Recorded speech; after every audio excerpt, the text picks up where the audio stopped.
it happy. Let's go. Come on.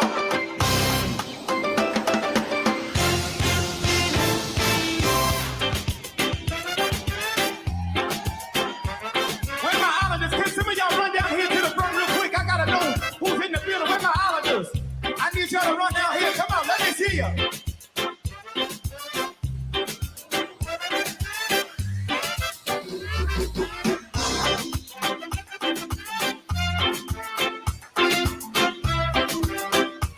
Come on, Jehovah's here. Jehovah, you Say it. I trust In you. in you. Say it, y'all. Oh Lord, Jehovah, you I trust. Say it. I Show trust me how to do it, y'all. in you. I believe. Say it. Say it. I believe you. I trust Come on.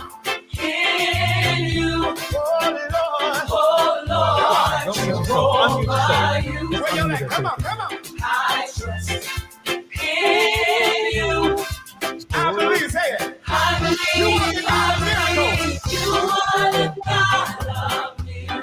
You are the God Let me of hear you. wonder. Let me hear you. Come on, Dr. Brian. Why are you scared of? Let's shit funk. You are the God of power. Welcome to the village, ladies and gentlemen. Our punked I believe. Say it. co-hostess and hostess. I believe. I believe. Say it, y'all. Dr. Brian, how you doing? Give me a thumbs Come on, up. let your feet get heavy. Let's go. Let's Give me a go. thumbs up, Dr. Brian. Somebody make some noise in here. Come on, catch it, Jehovah. I trust in you. In you. Oh, Lord, say it. Oh, Lord. Oh God. I trust. But if you don't sing, I'm going to sing. In you. I believe. Say it. Everybody say it. I believe you. You are the God of... No? No? Good evening, ladies and gentlemen. Welcome to the village. It's another Thursday. We're just excited to be here, being with you, and making sure that everything's all well. We're the village. We're dedicated to empowering the community to live a healthy, safe, and financially capable life through education, helping each one of us in realizing our dreams at any age, at any point, started from today. You can hear our show on www.gdradio.org, 92.1 FM GD Radio, Radio Jamaica, Ethiopia, Florida, and the Bronx, on Roderick F. Daly, on Dr. Joanne Bryant on Facebook, The Village Talk Show, on YouTube, and log in, join us each and every Thursday from 7 p.m. to 9:15, right? And we can go from there. John, welcome to the village. How are you doing? I am doing great, and you know what I believe? What I believe is that the president of the United States, Biden, don't know what the hell he's doing. That's what I believe. What about you, Dr. Brian? How are you doing? I'm doing great. Thank God. Yeah, Dr. Brian, that's how you follow up what John said? Listen, I had to laugh at what John says, and I have to bite my tongue. Oh, don't bite it. Hey, don't. You don't wait. You don't need to bite it. You're not talking about education. We're not biting the tongue, but the problem is from Afghanistan to the Haitian immigrants, to the migrants, to the debt limit, to the 3.5 trillion, to the 1 trillion in infrastructure. It is a freaking disaster. Yeah, you're right. You know, they can talk, they can say what they can say about Trump, but there is no order or chaos to what is going on, especially when you got them controlling every single branch. You know, enough is enough. We gave 8 months. We don't see no movement. You know, next year, you know what I believe? That they're going to lose the majority in both the Senate and the House. That's what I believe. Wow. That you compared him to Trump? Wow. Okay. I did not compare him to Trump. I said at this point in time, Trump was in a better position than Biden is, because at least his colleagues, Republican colleagues, were consistent and stayed with him. Right now, what we have, you got the progressives, you got the conservative Democrats, you got the House, you got all these different Democrats. Don't know what the heck they doing. They're too busy worrying about their own self-interest to understand what is the benefit for the whole, which is the people of the United States. It is absolutely ridiculous, and the Republicans are just sitting back and seeing the chaos going on. So that is what I believe. I believe next year they will lose both the House, and if we don't watch it, we will lose. He will be a one-term president. Mr. Daly, you can take over. Just like his predecessor. Yes, You know definitely what? his predecessor. The last statement you made in regards to him being a one-term president, I feel as though that is the direction we are going, unfortunately. It's a lot of weight to put on a president within a couple of months, but you know, when you jump into that arena, you're going to get hit hard. So, unfortunately. Yeah, you know, I don't feel the same way that John feels. Because you're a liberal daggone Democrat. That's No, what you no, are. I'm not a liberal. I'm actually not a liberal So Democrat. you should feel the way I feel. I am a moderate Democrat. If you were a moderate, the moderate Democrat, you would feel the same way I feel. You would feel the same way I feel, Mr. Daly. No, I think I'm very upset about a few things. A few. What are you upset about? Let's talk. In terms of this government, and one, Trump was the last two presidents. To me, were not as good as the previous two. I think, say what you want to say about Bush. I didn't like him. I like Le- Bush. I didn't like him, but he stood for what he stood for, He was a principled individual. right? And he kept it going. Obama, though he would struggle, he stood for what, and he fought for what he wanted. Correct. And he fought against the House, because don't forget, he didn't have the House. He only had I think one first half term. No. He 2008. had for 2 years. He No, had yeah, both 2 years. houses. The first when he was First elected in 2 years, he had 2008. both Yeah, houses. he had both houses, like Joe Biden has now. Mhm. So that happens among when George Bush first came in. He had the House, and then he lost it. Ronald Reagan, same thing. Right. So that part in what we call, ladies and gentlemen, if you follow in politics, so that's called midterm elections, right? Because you have the 4 years and the 2 years. So the 4 years is the presidential election.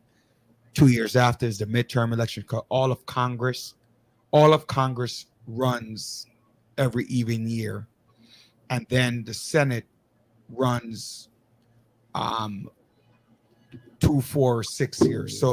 So your official term in the Senate is 6 years, Mhm, right? mhm, mhm. So I just want to explain that to people a little bit. So the official term in the Senate is 6 years.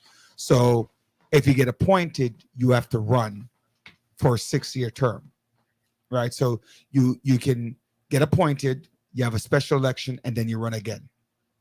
Once you run again, the third time, well, third or second, depending on how it comes, appointed, run, and then run again. Once you do that, then you serve your 6-year term, and then after the 6-year term, you run again. Right.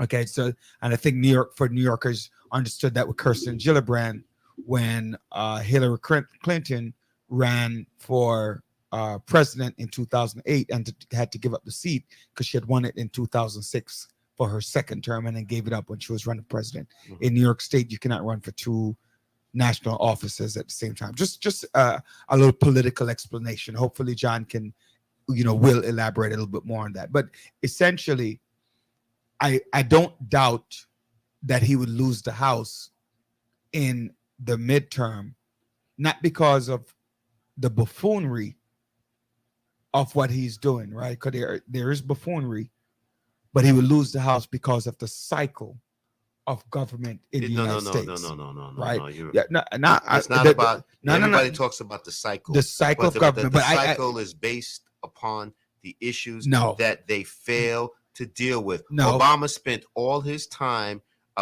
Obama spent all his time and political capital. So on why did passing why did Trump lose? Trump lost it in this. the in the reason midterm. Trump lost the midterms is because the chaos that was in his office. At So that that, point but in there's time. again. Let me say it one more time, right? Let me say it one more time. Every president that I can remember as far back. So George Bush Sr. lost it, Right. right? Bill Clinton lost it. And you know why Clinton lost it? Well, no, not but it was before Newt. When Newt was the head of Newt had the contract of America. right, but it doesn't matter why. The why right now, not that the why is not important, but it's the facts, right? The facts that Senior lost it, Clinton lost it, Bush Jr. lost it, and so did Barack Obama, so did Donald Trump, and the probability is that. But wait, but I didn't tell you why I was upset yet. So I'm upset about a few things. One is about the Haitian thing that's going on, Dr. Brian. But I also, you rode on immigration, right? Immigration was part of the issues that you rode on to say that you're going to do certain things about immigration. I mean, I'm even thinking, why not do amnesty? A blanket amnesty for non-criminal people who have lived in the United States for a while. I mean, the last time we did Roger, amnesty, you as know- far as I remember, was under a Republican president, Ronald Reagan, and he But didn't Roger, lose any traction. He got immigration- votes.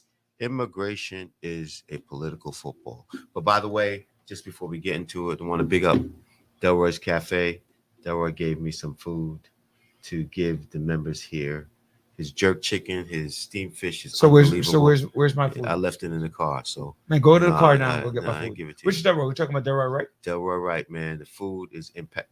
Delroy Wright has the best roast fish this side. Yeah, well, why of don't we give him a call? We should definitely Let me see if I have the number. Yeah, let's give him a call call. let's call them. Let's call him and tell him send some roast fish. Nah, I don't eat. I can't eat fish, but Joanne can. Okay. Well, he gave me And some Andre. jerk chicken. All right, let me see. Let's see if we can. Andre, see if we can get Delroy on the phone here, and then we just big him up one time.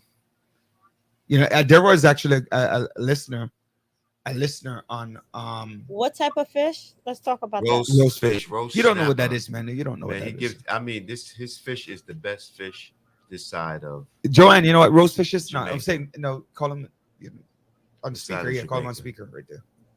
All right. But getting back to what Yeah. you were talking about. but the- Oh, wait. While I was saying big up, while we say big up, right? Making sure two big ups. Hold on. You have to hang it up and then put it on speaker and just dial. Okay. Two big ups before we get back to the politics. One to my brother. Big up. Gunnery staff. I had to say Gunnery Staff Sergeant Gunnery. He's like an E9 with a retired Marine. He's celebrating his 50th birthday. God bless. Big up. All Big up. right, so you know he's 51st and then me after. So happy birthday to my uncle, my father's brother James. He's celebrating his 82nd. Big up. But also, Dr. Bryant, we big up to your family members for coming home from Afghanistan. Yeah. Oh yeah, Give me a shout out. yeah. Shout out to. Thank you. He's there. Delroy. Yeah, who this? This is Rudy Daly from the Village with John Sampson. How you doing? Pretty good. Hey, Daily Ho, what's up, man? You're on the air. Oh boy, you got me. Go ahead. What's up? No, we just wanted. We're talking about your food, man. We're talking about your food, and John is just speaking up. So I said, let's give you a call, on the air to let people know. Tell us a little bit about your restaurant.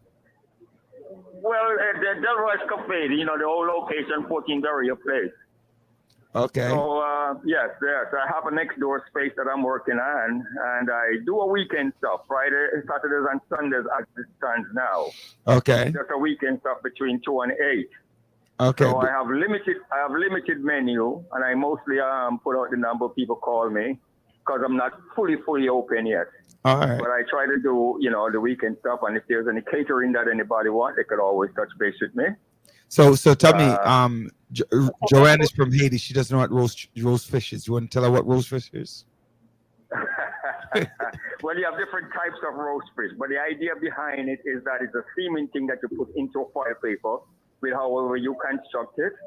Mostly it has the vegetables, it has the fish, and Papillon. put it on the It's like inside. a papillon. It's similar to a papillon, and you put it in the thing. With But the we don't speak Creole. What is You put papillon? it in the you put it in Yes. the ovens and let it steam. That's how I make my fish. Actually, but we call it roast. So people think more or less back in the Caribbean or in Jamaica, as I am from, when you hear about roast, we think about flame touching.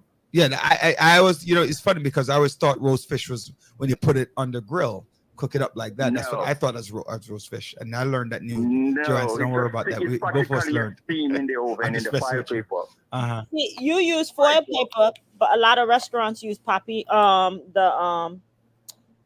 not foil paper. They would use parchment paper in order to make it. So that's the only difference. All right. What kind of paper? Parchment.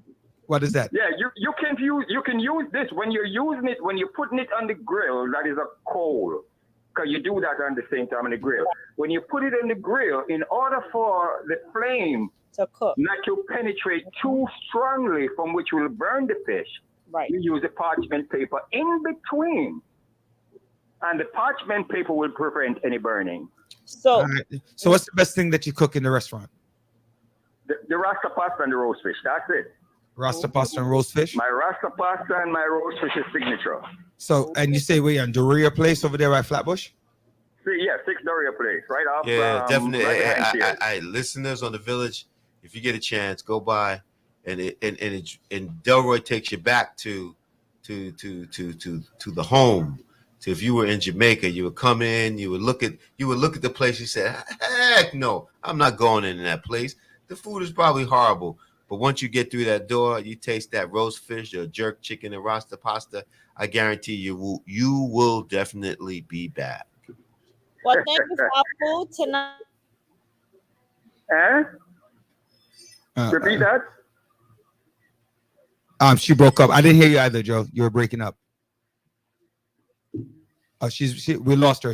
So those two things. You say special order, or you can't come in and eat. Yes, of course. Whatever you want, we can make. You just give me a call. 516, that's my cell. You got it. 516-359-8056. If you want the traditional Jamaican food, we can do that. I don't care where you are, because we have 5 restaurants in the family. So if I can't do it personally, I'll make sure it get done. All right, that sounds like a plan. That sounds like an excellent plan. Unfortunately I can't eat fish anymore, but we're gonna try to eat some other foods that you can prepare. Jerk chicken. Of course. Daily, stop by sometime and one of them weekend. I'll even have the domino table out for you. Kumbaya, man. And I know you always brag about how good a player you are. Well, believe me, we'll put some competition on you. Yeah, I it's not me that bragging, it's the guys that are around me that watch how I play. No. I've heard you brag already. Not I me. think Yes, he does. He brags a lot. What? Straight out of the- I don't know how to play domino, Delroy. I just match the pieces. You know? Since when reality hit you, Daily? Kumbaya, man. But anyway, we're definitely gonna stop by and support. Definitely gonna stop by and support, but just want to give you a little shout out on the radio. All right. I appreciate it. All right, I'm and sorry to blow you up. that's Delroy's. That's Delroy. You didn't blow me up. It is what it is. If you play, you play. I just got to put my game where my mouth is. That's all. That's what you're trying to tell me. I hear you. Well, He has a lot of mouth. pepper shrimp.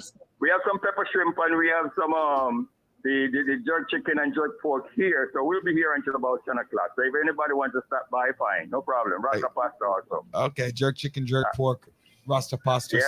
pepper shrimp. Yeah. Pepper shrimp. Yeah. We have that. We have mac and cheese. All right. You got a full menu. Maybe if we have time at the show, we'll see. We're entertaining a little round robin activity, so we extend a little. Okay, I got you. Makes sense. All right. All right, good. All right. Take God care. bless. Take care. Thanks, John. See you. Thanks. All right, my brother. All right. Yeah. That's Delroy from Delroy's Cafe. If you used to hang out back in the early 2010s and thereabout, he used to be right there in Doria place by what's that? The Sears, right? The old Sears, right behind the old Sears. Right. You know Off, they're Clubby. closing that down. They're shutting it down. It's What, the going Sears? down. Yes, November. Okay. It's a You know, wrap. I want to bring something up because my brother keeps bothering me. And I hate jump from top to bottom, but I'm gonna call him too. Let's see if he answers his phone. I'm Lord, gonna call him too because my brother keeps bothering me, and saying I'm not spending enough time on it. Yeah, go ahead and call him and see if he answers his phone. you know what I want to bring up? Back to school. That's what he wants to talk about, the back to school and how the major changes about that. But I just want to tell you, Joanne, before we have this conversation on back to school, and then we can.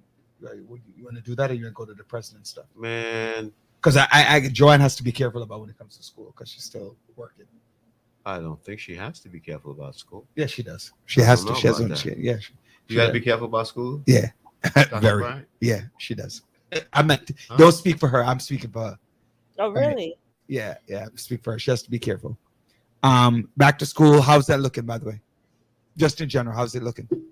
Back to school where? No, in We're general, back to school. returning to school for the first. What is it? Second week or the third week? This is the third week, right? I can't even keep track. I've been in school since Well, August yeah, for students, the first week Yeah. of school was 13th. Labor Day weekend, 13th. right? The Labor Day weekend, the Thursday for the teachers was the Thursday, Friday, Right. This is their Um, first full week. and then the students started. Today's what date? Today is the 23rd. It would have been my grandmother 100 and something birthday. Yeah. Okay. Big up to grandma. Big up. May her soul rest in peace. Raise your glass. Raise your glass. Yeah. Oh, we don't have a glass. I got water. Raise your water. Raise your water. Right. No, Juan, I do not brag a lot. I just can play dominoes. I'm not like you Oh, guys. no, you do brag a lot. You do. About the dominoes? Yes, you do. You I brag would- about dominoes. You brag about a lot of things. No, So, I talk about dominoes because I appreciate dominoes. It's a Mm. fun sport. I talk about it a lot. I love the Dominoes sport. is a sport. Yeah, I dominoes. didn't is know fun. that. Yeah, we call it a sport. We don't care what you call it. We call it a sport. Mm. So anyway, so the first day of school, the first full week of school this week. Last week they had the day off in between. What was that? Yom Kippur. Yes. So last week was Yom Kippur, so they had 4 days of school. This week they have a full 5 days. Had a full 5 days of school. So how's that going with the students? I smile. They're here. What does that So- mean? I mean, did you encounter? No. We're the excited to parents have the kids encounter back. a lot of. You could answer these questions. Did parents No, encounter a lot of You know turnout? what? Was We're it smooth excited to have the transition? kids Was that- back in school. It's great to see the kids back in school. They're excited to be back. You know, some form of normalcy for those who were not in the building. I mainly interact with a lot of youngsters, the Mhm. young people, not the middle school. So middle school is a little different. High school is a little different. So let me ask you a question. Who, Mhm. in your opinion, was more excited to be back? The students or the teachers? No, it wasn't the teachers. I tell you that much. Yeah. In your opinion, who was more? I tell like, you, who- you know who what? agreed- I no, disagree no, with that. no. You know what? I disagree with that. No, let me tell you why I Go ahead. disagree. Because many teachers were remote, and those who were, they were excited about coming back and seeing the kids and coming back to reality and coming back to life as it was prior to that. It's never going to be as life, prior to COVID, but to leave their house, to, just get out to see the kids instead of on Zoom. It's a great thing. Doc, is It's that a the great political thing. answer? I'm sorry? That's the political answer. That's not the That's union not a answer. political That's answer. not the union answer. The union was like, hey, what you gonna say? We got to be vaccinated. My teachers, they went to court to prevent that. So I mean, there's no enthusiasm with some of them teachers coming back to the school. They say, look at Hara said. What does Hara said? Joanne is a part of the system. She must be politically correct. So I guess John, Horace agrees with you that she's a good. I'm just But, telling you know, you. I've been asking my kid, my children, my two boys who are back in school, right? They seem excited. Actually, they Cooper actually brought his friend over That's Of course good. they're excited. They're tired of being home with you. Well, that's elementary, right? Your babies are still young, right? The high school kids Yeah. and the middle school kids, especially, I find it hard for the middle school kids and high school kids who are all remote, who hardly ever show their face.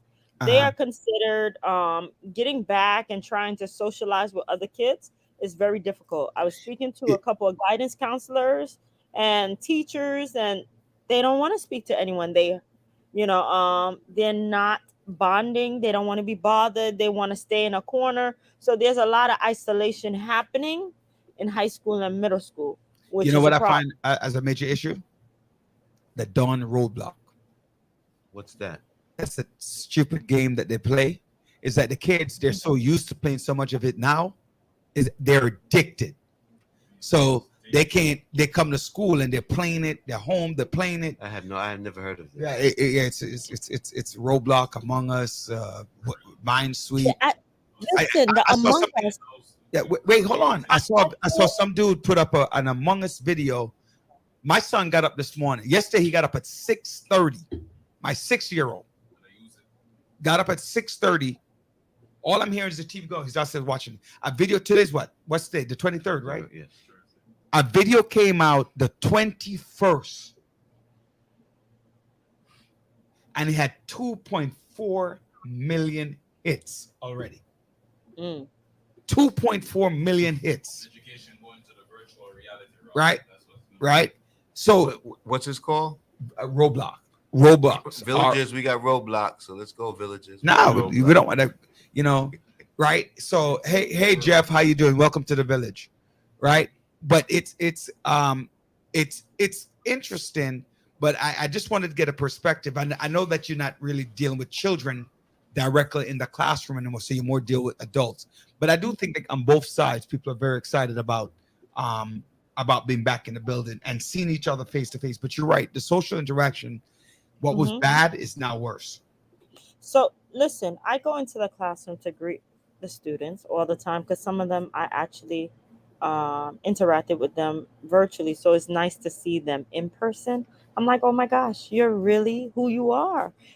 So it's fun to see that, to see the kids, and they're like, oh, it's so nice to meet you. So I think that part is exciting. But the part where you're getting kids to interact and say, hey, you know what? Can you speak to someone? This is middle school and high school. Elementary, they create activities so you can socialize. But middle school and high school have so many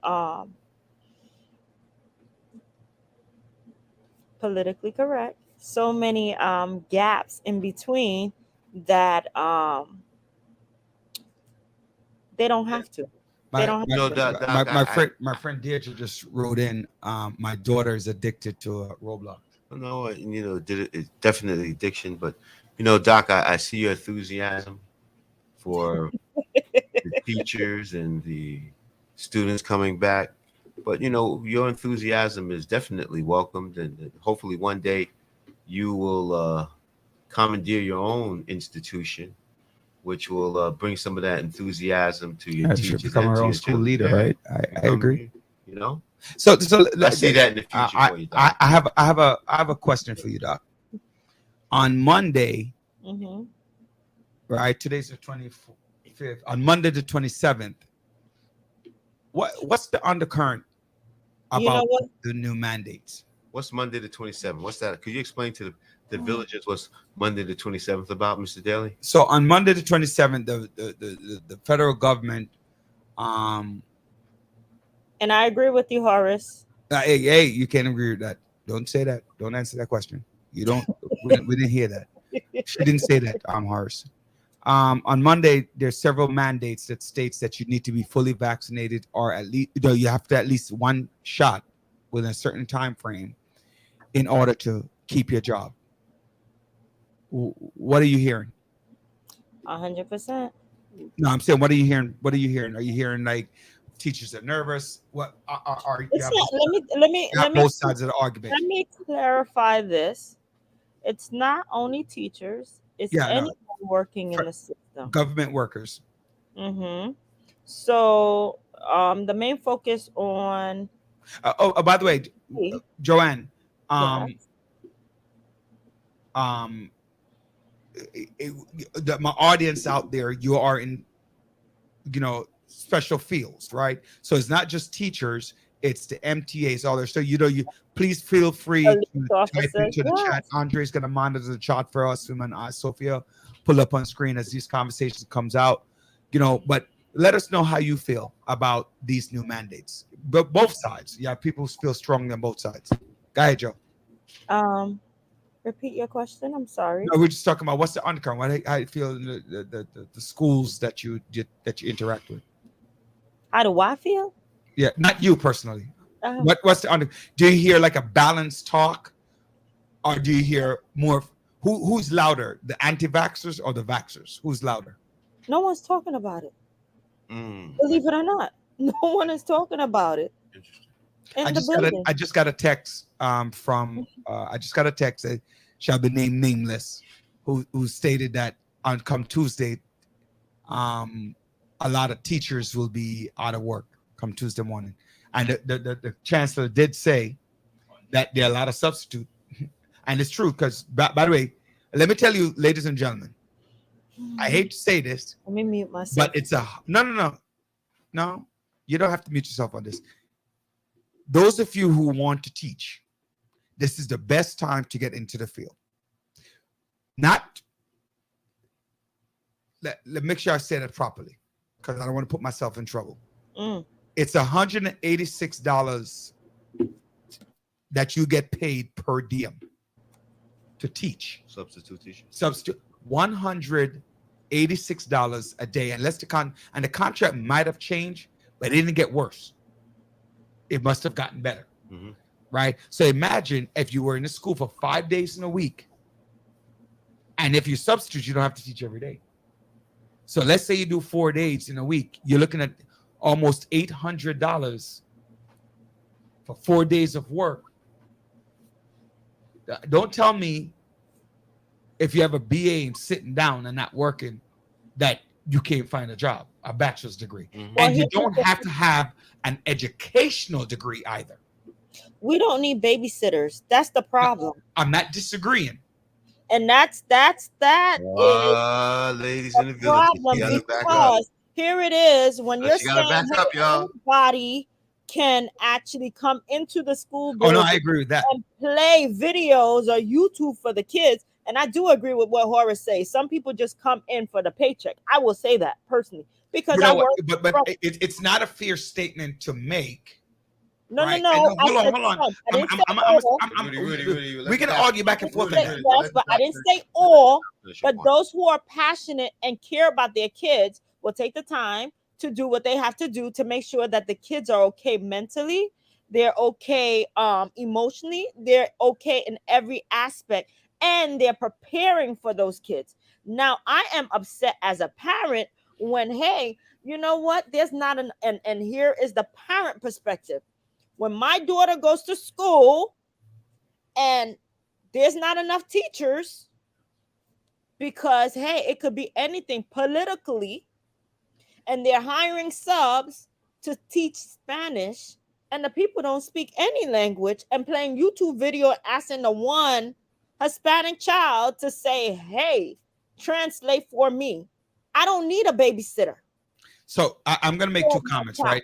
I never liked the comment. I hate the comment because I taught for a number of years before I left the system. I didn't go to school for a paycheck.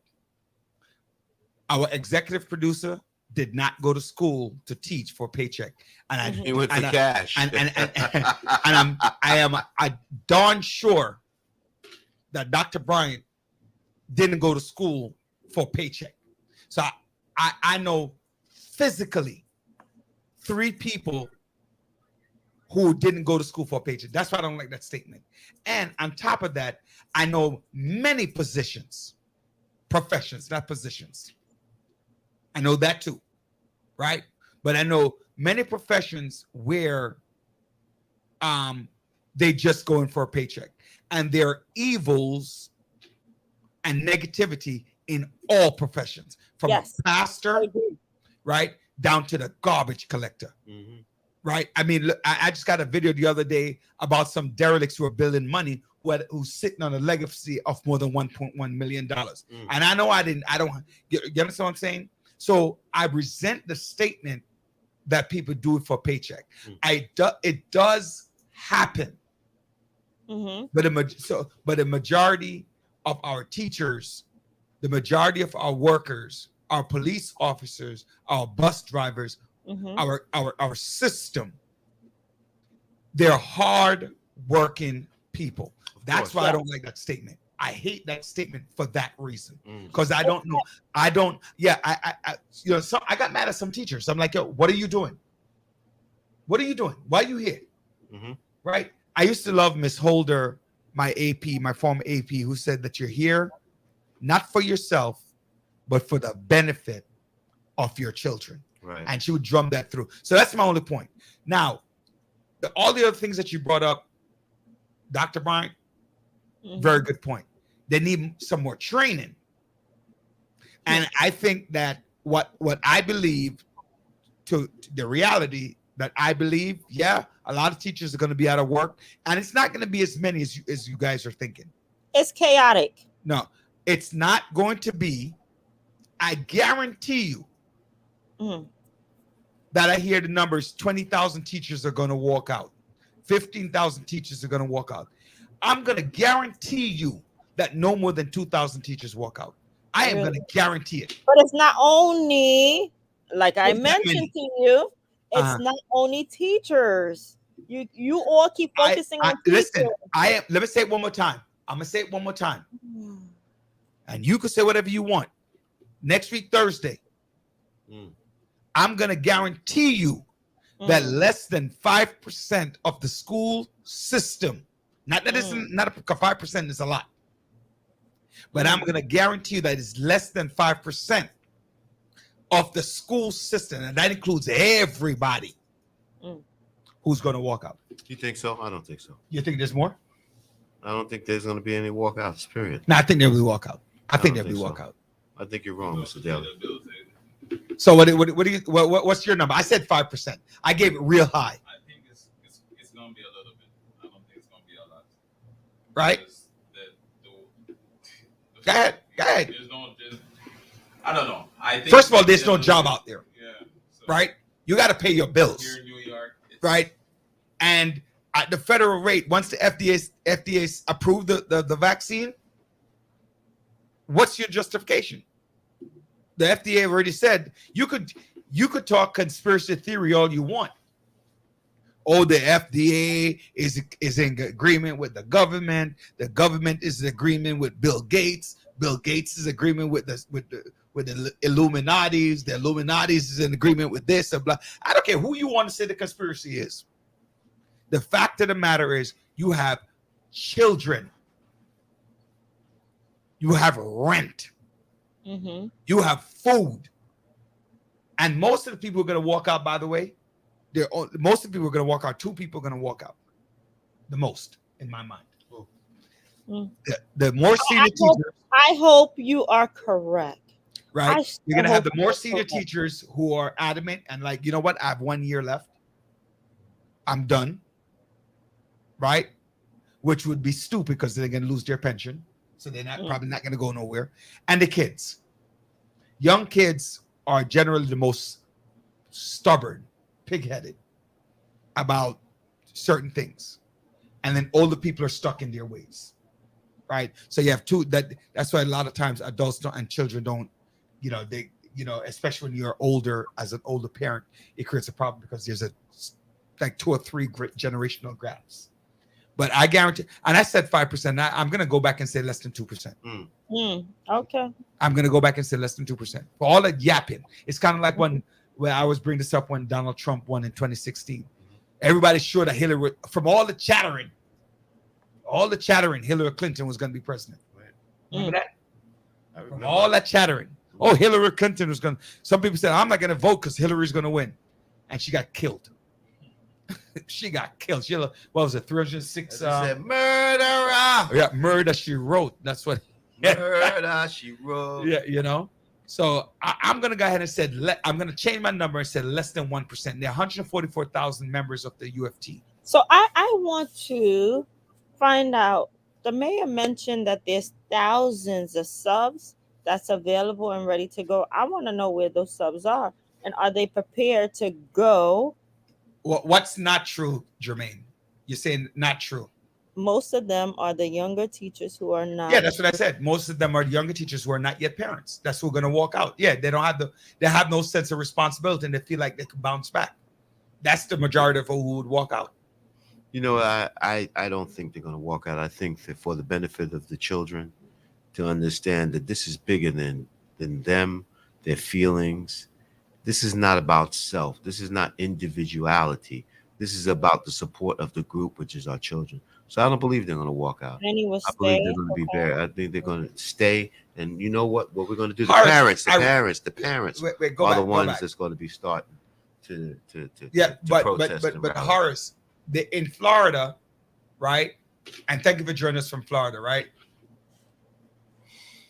They didn't show up over. They did an action. Mhm. How many of them quit? Mhm. And if you say 600 teachers, that's a lot of teachers. Right. How many teachers are in the state of Florida? Well, I'll tell you this: a lot did quit because No. I'm not saying they're not quitting. I'm Mhm. asking the question that says 600 teachers, which is a lot of teachers, Mhm. right? What percent?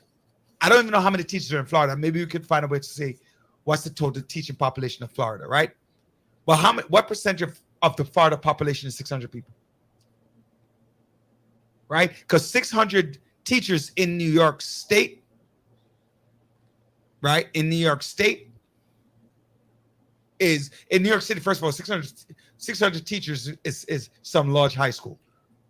You know, that's nothing. You know what? But Deidre Gilks, RN, says Deidre's comment is, "I believe it is wrong. It should be a choice." I don't agree. Why you don't agree, Mr. Dale? Let's talk. I don't agree. Let's talk. That's right. Let's talk. I don't agree, and then I'm gonna shut up and let both of you talk, right? Oh, hold on. Villagers, you heard that? I First time ever. Whenever a new medication comes out,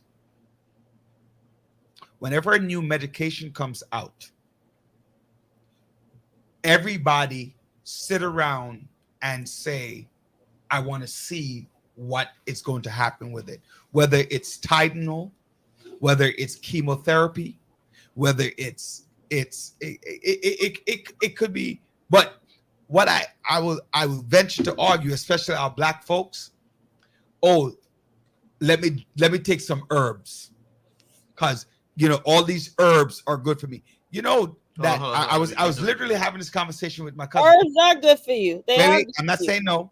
What I'm saying, I literally said Jamaica right now, where COVID is going rampant, right, has the large, less than 5% of the people are vaccinated, or whatever. The number is small. Let me not throw a number out there because I'm wrong with the number. Don't. But right, the overall life expectancy rate for Jamaican is low because they don't go to doctor. So there is a correlation with talking about I'm only using herbs. I'm going to the bush doctor who's taking your money with no real knowledge, and you're going to them and believe them. And I have a funny story. The bush doctor prescribed all of these medicine for diabetes, and he dropped dead of diabetes. The same doctor. Right? This is a couple of years ago. 600 is quite a lot when you. No. Horace, we agree that 600 is a lot. We're not arguing that point. We know that 600 is a lot, but I'm talking about 600 in reference to the total number of teachers, right? How much passion do you think one will have feeling they're forced to place their love in jeopardy to be indicted? I get it, but sometimes you're just gonna have to force me. I said I was gonna shut up and say you guys go ahead. Joanne, go ahead. Tackle me first, Joanne. Why I gotta tackle you? I'm not Body playing football. slamming, body slamming, Doc. Body slamming. Not playing football. So you must also consider the generation have changed and education and educating no longer holds the same value as decades ago, which is true. What does that mean? You will also So have Horace wrote, you must also consider generations of change, education no longer hold the same value as they. I don't understand what that means. Explain. well, here it is. Now more people are trying to avoid going into debt, student loan debt. They're like, yo, we could go on YouTube and make videos and make more money than actual educators, which is what's going But that's a false sense of reality, though. You know you can't do it. Yeah, Horace, you can call in. 718-841-9980. 718-841. It's on the screen. 718-841-9980. Go ahead, Joe. So now the how we when we were growing up, the big push to go to college, do this, do that. Now people are seeing you could go to college, you could do all that wonderful stuff. And at the end of the day, COVID happens, you lose everything. That rush and that urgency, and then you got all this debt to pay. So the reality of what we used to look forward to, not too many people are looking forward to that anymore. They don't want to be in debt. Young people, you think they want to take out student loans after looking at this debacle that's happening? No. And once our life was changed in the magnitude that it was, people just want to live comfortable and just keep it moving. Unfortunately. Why aren't they telling the people about the drug? Wait a minute. It works well with COVID opposed to mandating the vaccine. Oh, yeah. Read it again. You sound like you're counting. No, meaning Yeah, that I sound like I was counting. No, So you read it. I know. I was saying I was going to ask you to read the whole comment. I'm not reading it. No, that's not what I meant. I'm saying you're glancing over at it, but then the audience doesn't know what you're doing. That's why I was saying that. That's right. Yeah. Read the comment, Daily. Thank you. I don't even know what that drug is, by the way, so I can't even pronounce that. Why aren't they telling the people? So Deirdre asked, why aren't they telling the people about the drug in vermectin? It works well with COVID opposed to mandating the vaccine. Right. Well, the problem there, Deirdre, is that it has been proven, right? It has been proven that COVID causes more damage by itself unvaccinated than vaccinated people. Not that you're not going to get a cure, because everybody doesn't die from COVID, but more people respond more positively. Positively. What's the word I'm looking for? Positively. Right. When they have the vaccine. Right, Janet. Go ahead, caller. Call it, Horace. Go ahead, caller. You live. Yeah, Horace. Hey, Horace, what's going on? Yeah, so you were saying that you didn't understand statement about when it comes to the teachers. You're breaking up. You're breaking up a little bit. I Can don't you know put it louder? Can Yeah, the volume go up? Yeah, either put the phone. Are you using a headset? I'm actually speaking directly to the phone. Okay, go ahead. Yeah, can you hear me better now? Yeah. Yeah, so I'm saying, number one, you're Caribbean, right? Yes. And even years ago, a lot of Caribbean teachers had a challenge teaching in the American school system because in the Caribbean, being a teacher is like a high esteemed thing. You're up there like a doctor or a lawyer, right? Correct. This is decades ago, but yet still, you have to keep in mind back then, TV, the music, battle rap, that everything was promoting education, especially in the black community. All over, education was highly esteemed. Fast forward years later now, today, a young girl can wear something skimpy and put a photo online, and she could be a millionaire. Right. You can have 4,500 companies paying her way more than her parents who have their doctorates making six figures from her bedroom at age 20. You have rappers who are born and raised in this country that can barely speak proper English, but yet still they're multimillionaires. And not only are they putting out rap and other kinds of music like that make no sense and promote violence, but they're also taking that money and transferring it into investments and property. So fast forward, when you have teachers who are trying to pay off debt, they go to school, they get the degrees, only to find out they're in debt and they can't find work paying enough. A lot of them are going into the school system because these jobs are left open.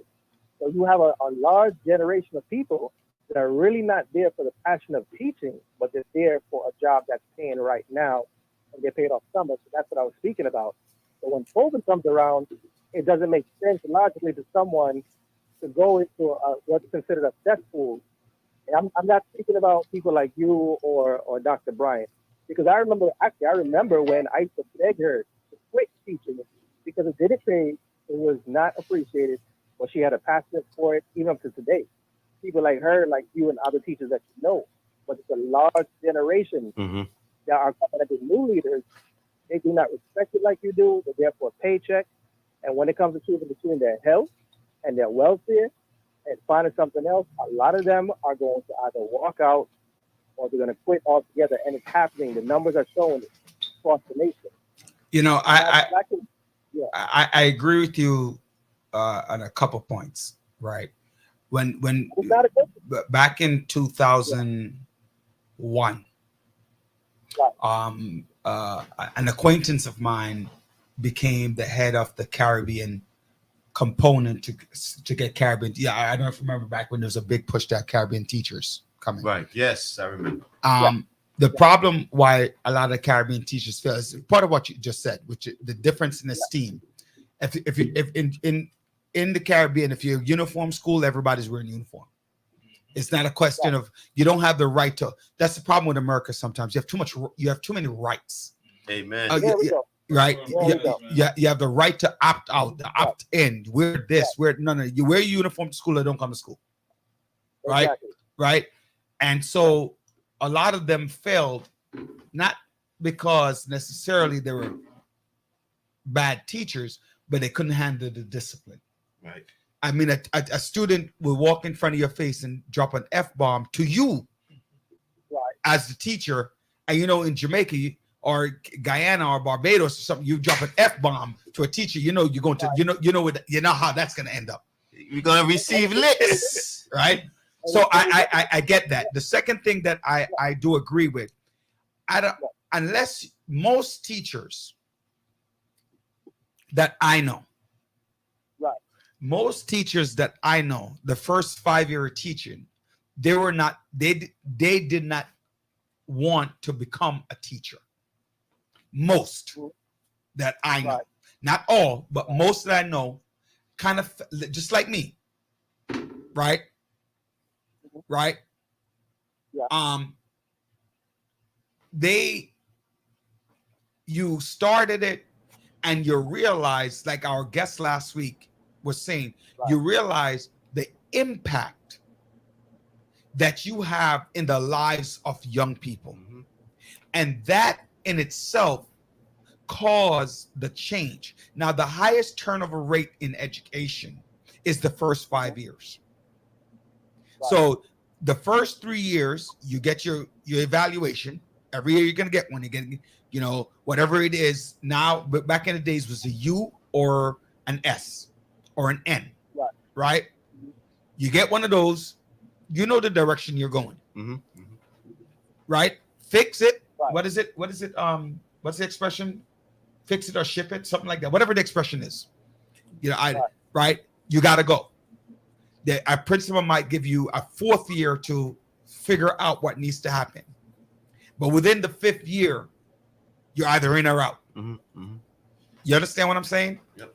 Now, there have been some principals, because of desperation, have allowed for bad teachers to fester into the system.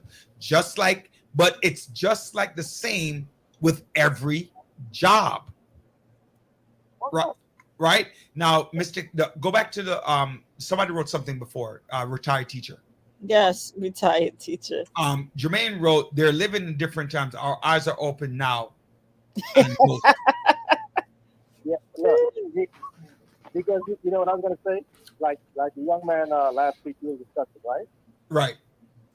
He said, I believe he had said, it was a funny dialogue, by the way, really hilarious. Kept asking a great question and kept saying, well, because he cares for his community. He kept saying that, right? But here's the thing. He said his community. He was in it. We live in a day and time today. Did I lose you guys? Hello? We're here. We're here. Okay. Yeah. So he was said in his community. We live in a day and time today where community has changed. You have kids over here in Brooklyn that are feeling for China as if they live over there, and they could put up a heart emoji and praying hands and, oh my God, somebody should do something about it. Correct. Times have changed.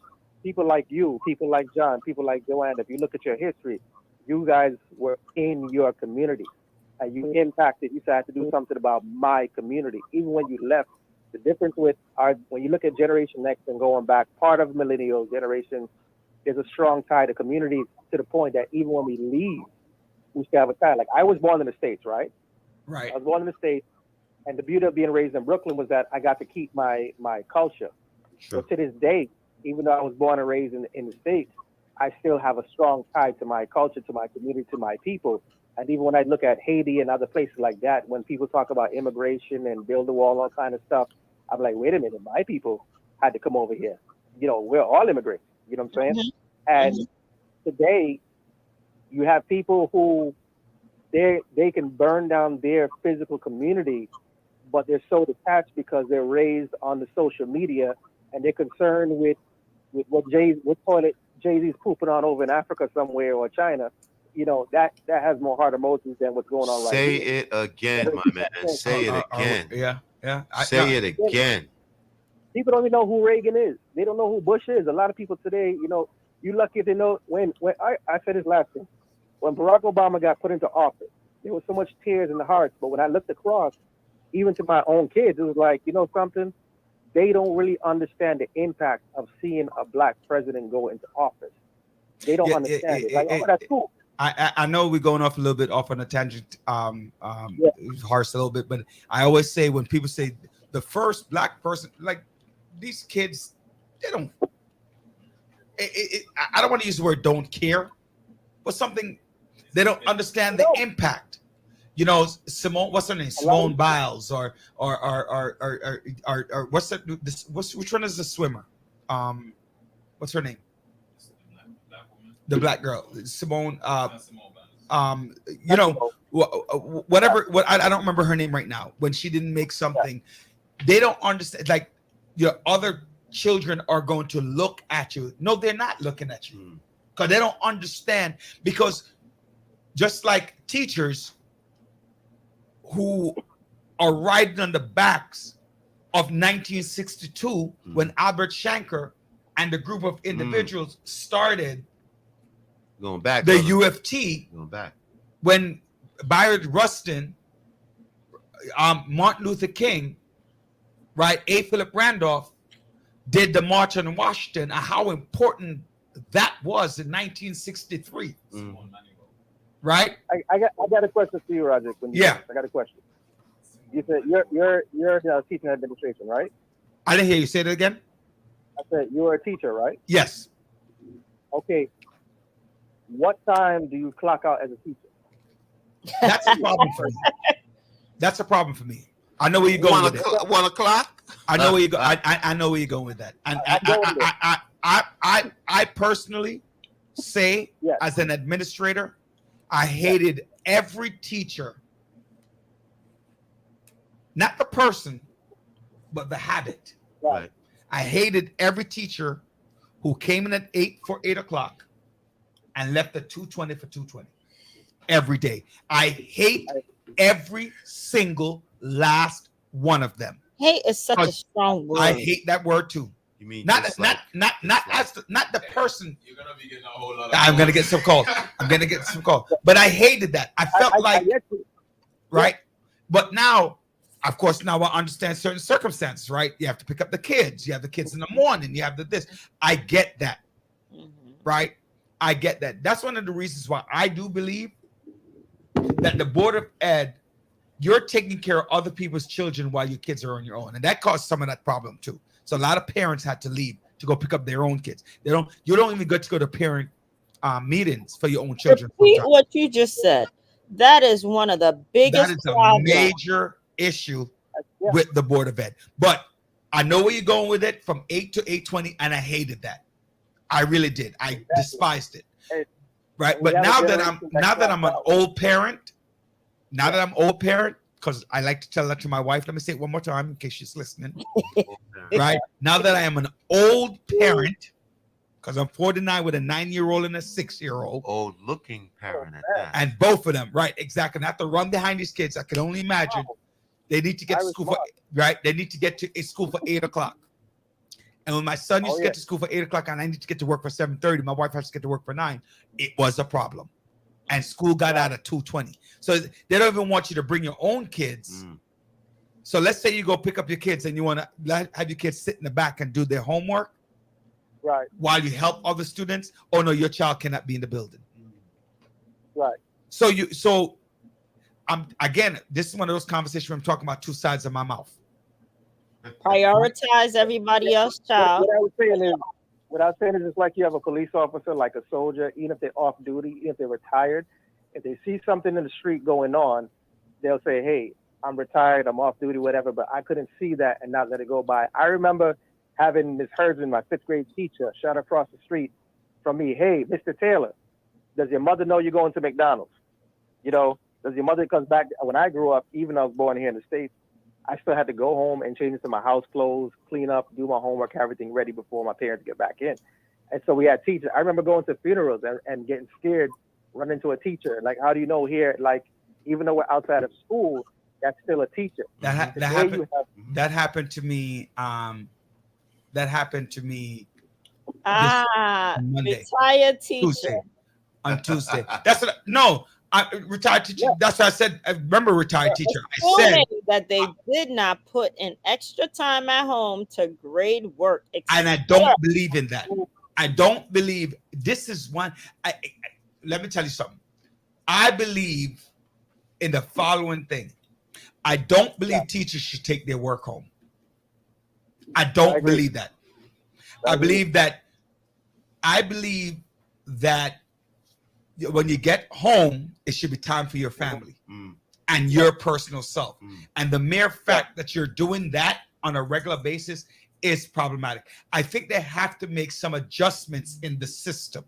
For example, you have your child can come to school and stay in the school in the back of your classroom because it's just one additional child. You should not take work home with you. When you go home, it's time to spend time with your kid, eat food, cook dinner, whatever you need to do. But now you have a second job when you go home. And on top of that, when the kids are done, you got to go do additional work. Pay the teachers. I'm giving you. That's why the younger teachers are stressed out because they cannot handle that like the others. So they're seeing what mom and dad went through as teachers and they say, why am I going to put myself through that? Amanda. Things Yeah, change. but that's exactly what I'm saying, Amanda. That's exactly what I'm saying. That. And by the way, I want to thank all my teachers for speaking up, right? So Amanda wrote, we never really clock out. Teachers work 24/7. I'm checking my kids' homework and plan lesson for the next day. And your principal wants you to do lessons for a week, for a month, for this, for that, when you really don't have the time. And then your child is going to, the worst kids, what they say, and I put it in quotes, worst kids are pastors, police officers, and teachers' children. Oh, yeah. All right. That is- Traditional, those are and these are people, these three type of individuals are the individuals who have to literally serve the public more. Yes, yes. Right? They have to serve the Sacrifice public more. more, and you can't take care of your own at home. Mhm. That's the problem. But like I said, I gotta let you go, Horace. But I gotta tell you, I never liked the 8 to 2:20 teacher. Never did. But then as I get older, I begin to understand more. Oh, yeah. Yeah. Well, Juan said I it. say it. And Juan, for all of you, the education, I thank you for your service yeah. as a parent. No. Oh yeah. For real. Juan, I got you. I agree. Taking work home is fine if you live alone with no pets or family. Even then, you want to have a drink. You want to sit down and watch TV. You want to catch up on your personal reading. You want to go play ball. You want to go play some dominoes. Kumbaya, man. So you should Yeah. be a teacher then. No, but that's John. You know what? Don't let me fight in here. So now you're gonna. You heard what John said, Horace? That you shouldn't be a teacher. You should be a teacher. You know, your commitment does not only end in the classroom. Your commitment extends beyond that, and that's the. But why that's is the that? whole point. Why is that? Why That's is why the? your guys only Why work. is the? Why is That's why the you get 2 months off. expectation? Why No. is the expectation so high for teachers, but the respect for teachers is so low? Because of the failing grades of our students. So why is it our fault? That's what. So Who's whose fault it? is What- it? What did I say last week? I said the most important person in a student's life. Blame the parents. It's a combination of all. No, Come No. on, man. Come everybody on. has. No. John, I wait, disagree. Horace. Yes. I disagree. You remember you mentioned Reagan, right, earlier? Yeah. Roderick? Yeah. As those who remember when Reagan was in office, Reagan put a high value on the military in his presidency. When you look at the Obamas, when they came in, they put a high value on Okay. diet and exercise. You have to look at the government sets the precedent for the rest of the country to look at, because it trickles down from leadership.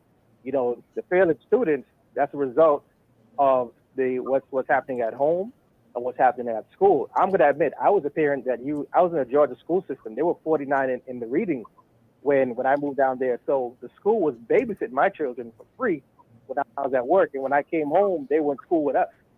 Yeah. And as soon as we got our time up, we moved into a better community. Let me say this. Let me say Yeah. this. Uh-huh. My son is in the class right now that the parent said, "I don't want my kid to test for COVID." Guess what the school can say? Mhm. Okay. Okay, Mr. Daly, no problem. That's it. Right? Right. My wife, when I left home, she's helping my 2 children with their homework Mhm. to ensure that they get she got a phone call. The homework wasn't done. Okay, no problem. Well, that's how it should be. Right. I agree. So now, one thing that you have to, I'm going to share the story again, Horace. And like I said, Horace, we talk off the air. Just keep looking us up on Facebook. God bless, and thank you for being an avid Always. person for the village. Appreciate that so much. Right. I had a kid who literally came to school and spat in the teacher's face.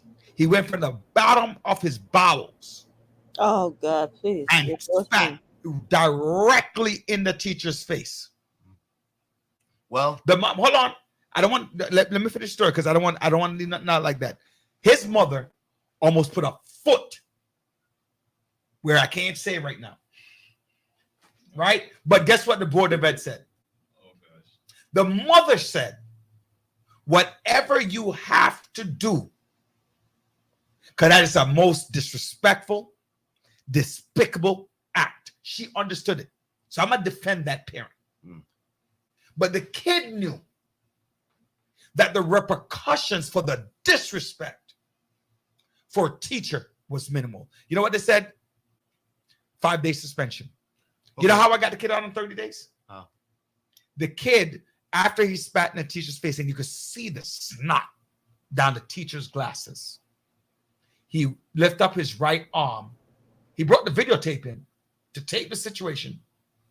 And he brought his left hand over and kind of like mushed the teacher. That act. So when you talk about when you talk about the lack of respect, right? Right, and that's involved. We're laughing because Howard's comment was very funny. And there's another comment I wanted to address too. A couple comments back. One thing that we learned, John, and you're in politics for a little bit. Where is the most money spent in our government in America? Healthcare and education. Healthcare, education, and prison. Not prison no more. Right. Healthcare and education. Well, maybe that has changed recently. That has changed. Right? Healthcare and But prison, education, because education is the pipeline to prison. Yep. The lack of education is the pipeline to the prison Right. industrial I saw complex. something disgusting the other day, and I know I'm going jumping around. No more grossing us out. No, We no, no. already turn No, out- no, not that kind of disgusting. I'm talking about disgusting as in unbelievable disgusting. The first couple of days of school, I walked to the park. The kids were sitting in the park. Sitting in the park. High school kids sitting in the park. Didn't even go to school. There are a couple of comments that we want to address, Andre. Go back. One person's talk about the modern vaccine or something like that. I think Janet Davis, maybe. Before modern day medicine, our grandparents used to only use bush and it works. Janet, before modern day medicine, our grandparents used only bush medicine and it works. Now, Andre, I want to put up the life support, the life expectancy rate. I'm going to show you that that's a lie right away. Put up the life expectancy rate for Jamaica. In 1962, so tell me where it works. Tell me where it works, Janet. Life expectancy for Jamaica in 1960, the average age was 65. I can tell you, it's simple. It didn't work. And remember, in What the didn't work? in the late 1960s, 50s, 60s, and 70s, Mhm. Jamaicans, right?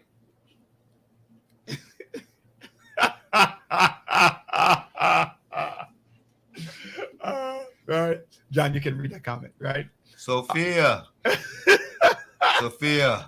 Sophia's comment is spit in my face? Question mark. Is this why they say death before dishonor? You say that now, Sophia, but you're in the school system. I know a lot of you out there saying the same thing, but you're not in the schools, right? Once you're in there, that's why people will take the vaccine. They're not going to lose their job, right? So if you look in 1960, it was 65 when medicine was not where it was supposed to be, right? Right. Farrell Bush T, you're right. All right. So after they start doing the vaccine, the life expectancy rate began to change. But back in the days, people were kicking out against the vaccines. Mhm. They were doing that back in the 60s and 70s. Mhm. But it changed, right? It changed, right? It changed how people address medicine. Right. And it changed the life. And that's why it goes back to what we're saying. But people were kicking out against the vaccine because they did not see the long-term positivity of the vaccine back then. Mhm. Now people are like, oh yeah, my child should take the polio vaccine. My child should do whatever measles, mumps, and rubella. Mhm. Right? You get what I'm saying? Now they're saying it. But people fail to realize back in the 60s and 70s, it was a problem. Right. Oh, I don't want this. This is demonic. Just give me the mark of the beast. Thank you, Marlon, for your comment. From Connecticut. Yeah, we appreciate you hanging on Facebook and watching the show. God bless, right? Thank you, Oh, by Marlon. the way, just for the record, Little Master is a much better domino player than me by far. By far. All right? By far. Huh? Yeah, he's we went to England together, played some dom. I mean, he's like, yo, he's not my match. He's better than me. I just said he's better than me by far. Right? Not my match. I'm not his match. I'm trying to be like him. But so that's real. I mean, hopefully my friend is happy that we're finally talking about back to school. He complained that I haven't been speaking about back to school, right? But the real impact, and they go a little. Oh, by the way, just for teachers out there, I didn't remember that. If you're in it, so go to Title I schools to get loan forgiveness. I didn't have to pay back the majority of my loans. All right, I could tell everybody that. I got pretty much a full ride to college, but I still got I didn't have to. I want to say kudos to 1199 because they gave me a beautiful scholarship. Beautiful Scholarship, but I took the money. I did what I need to do. So I took out a $1,500 loan every year. When I became a teacher, I didn't have to pay it back. I paid. Thank you for rubbing it in. We don't want to hear that. Thank you. Right. Let's continue. No, but I'm just saying. So there are loan forgiveness programs. Like if you're doing your master's program, depending on what you're teaching, you could get as little as $5,500 or up to $15,000 loan forgiveness. Speak to your payroll secretary, right? Call up your loan person to get the answers to that. And there's special programs that teaching fellows that pay for your masters. So there are ways to assist you in the system. So going back, so what is there to say? Teachers going to teach, students are going to learn, and parents need to do their part. Teachers need to do their part. Like I said, I just put the heavier burden on the teachers because not the teachers, on the parents, because they have a greater say. Really? Mm-hmm. Well, if you're in the system, you'll know. You'll know. The teachers are like, you get a phone call. I get a phone call from the principal. I'll answer it. I get I pretend like I didn't see it. I get a phone call from the parent. I don't answer it. They call the principal. The principal calls me in his or her office. Shake your head on that one. Right? Is that true? There you go. Is that true, Andre? Well, you got a crook in your neck, Doc? Yeah, the parent calls you. You don't respond to the parent's need. The parent calls the principal. Does the principal call you in the office? Yeah, there you go. That's why I keep saying over and over again that the parents are the most powerful entity. Not the only important entity. There's a difference between what people are listening to what I'm saying versus what I'm not saying. The most important entity outside of the child. Because no matter what you do to the child, if the child don't want to learn, they're not going to learn. Right? That let's just be clear about that. The child don't want to learn, they're not going to learn. Like I told you, I saw the kid the first couple of days of school, they're sitting in the park. Well, Rudy, you don't know why they're sitting in the park. They could have I been don't care why you're he's sitting in the park. They could have been. They have the book bag. And you know why I know? You know what bothered me about that? What? Because at the dismissal time, they were walking home. So they got to tell their parent that they were in school. A full day. Right? They did a full day of school. Yeah. Our producer say move on to the next topic. Why you always do that every time I call? Yeah. This is Sophia this time. Huh? Sophia this time. Yeah. All right. Sophia said to move on. So you can say that. You know we need to move on. Let me. You know what?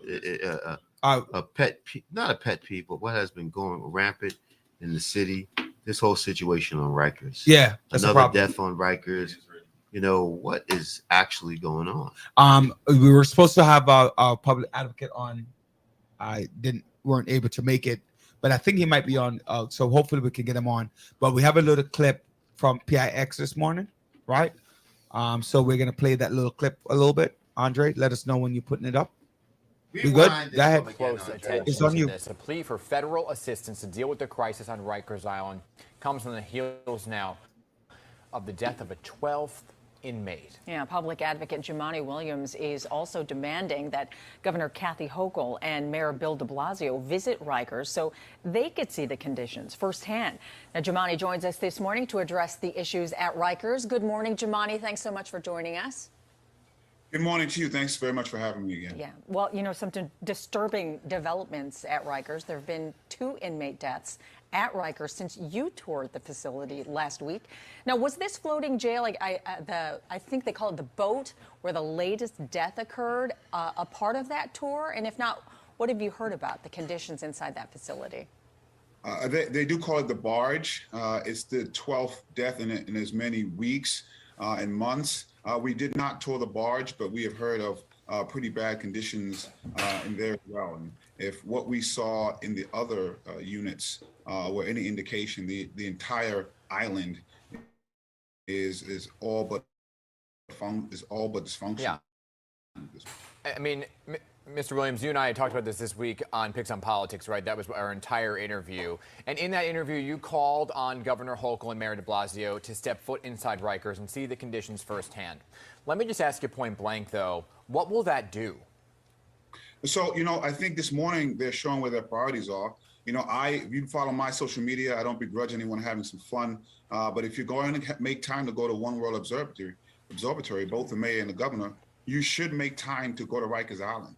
It does several things. One, or two at least. Symbolism isn't the only thing, but it is important. As a leader, there's a humanitarian crisis. If it was anywhere else in this city and state, you would make sure that you were there as a leader. Yeah. But two, sometimes seeing things for yourself can spur you into action because you actually see with your own eyes what is going on. Hearing it is not the same as seeing it. And I know that firsthand from hearing it myself and then actually seeing it. Now, there have been a few changes out there at Rikers since your last visit last week. Additional support from the NYPD, more medical staff, another jail has been opened to ease the crowded conditions. So who's responsible for overseeing that these changes are being implemented and that they stay in place? You know, I think the first responsibility is to the mayor. I will say this is a culmination of many, many years of abdication of leadership and duty here. And we see that following the same trend, especially with the mayor refusing to go visit what's happening there. There's a lot more that can be done. And also the governor. And I know she did just get there, but they both have parts to play here. At this point, I think we do need some, both of them to say to the federal government, we need some assistance to make sure that the people who are housed there get the service they need and get it now. And we also need some more staff on the island. Yeah, and you know there are that 600 officers coming in January. The mayor says he will visit Rikers Island at the appropriate time, whatever that means. And the Department of Corrections, by the way, just want to point out, they invited me to go to Rikers Island. Commissioner Schiraldi said it right here on the news, and now they're saying, hold up, we don't actually want you out here just yet because of the safety concerns and pulling officers for that. We're going to stay on top of that topic. But Mr. Williams, I also want to focus right now on another big issue, and that is education in terms of what exactly happened with the court mandate for guidelines and easing quarantine regulations in the city, requiring teachers to get vaccinated. Your overall thoughts here? I do want to make sure I mention that we have to decarcerate also on Rikers Island. I want to make sure I put that in there. But, you know, what's been scary with this is we seem to be spending more time with people saying they don't want to get vaccinated and less time on everyone getting vaccinated. That's a scary part here because it's coming from people who other folks are looking at to trust this vaccine. And that's what's been scary to me. This conversation should simply be the same conversation we had on mumps, measles, rubella. That's it. The problem is everyone is pretending that this is a novel idea that we've never heard of mandated vaccines. And so if we can just flip the switch and have the same conversation we have with other mandated vaccines, I think we could bring the temperature down. We have to have vaccine mandates and we have to have the majority of people having them. That's the conversation we should be having. And I gotta tell you, it's disappointing that so many people are pushing us in the other direction. All right. Well, thanks again for your insight this morning. Public Advocate Jumaane Williams joining us. Thank you again.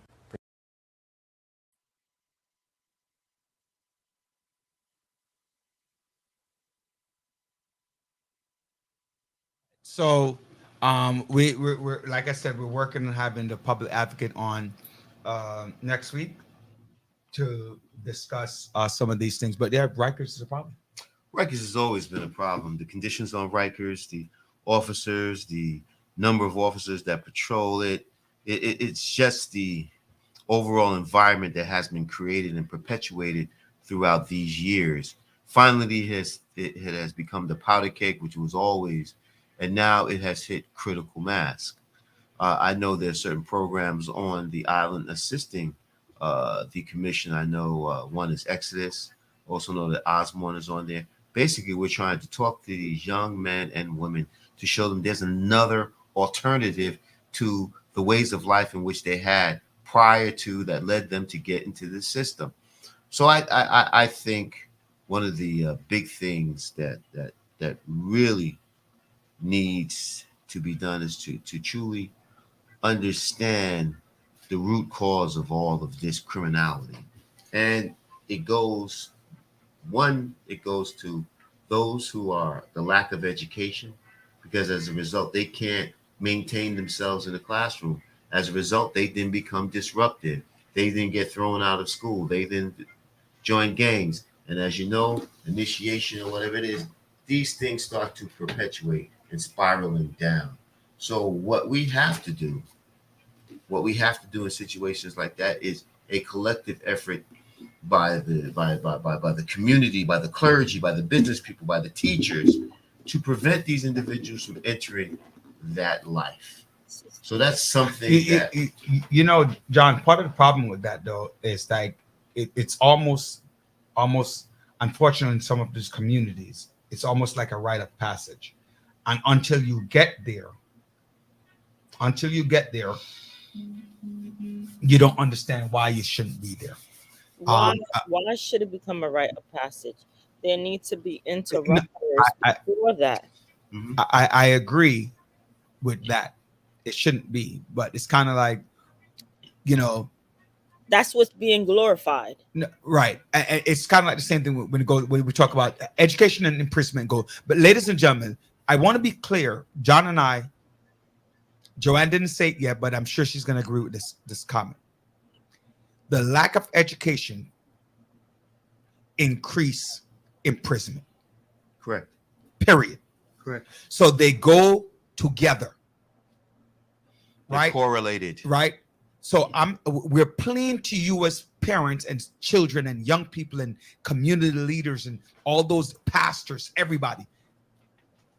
If a child is not going to school, there's a high probability, not a definite probability, but a high probability that the child will end up in a 6x6 or 8x8. I don't know what the size is right now. I think it's 6x6, right?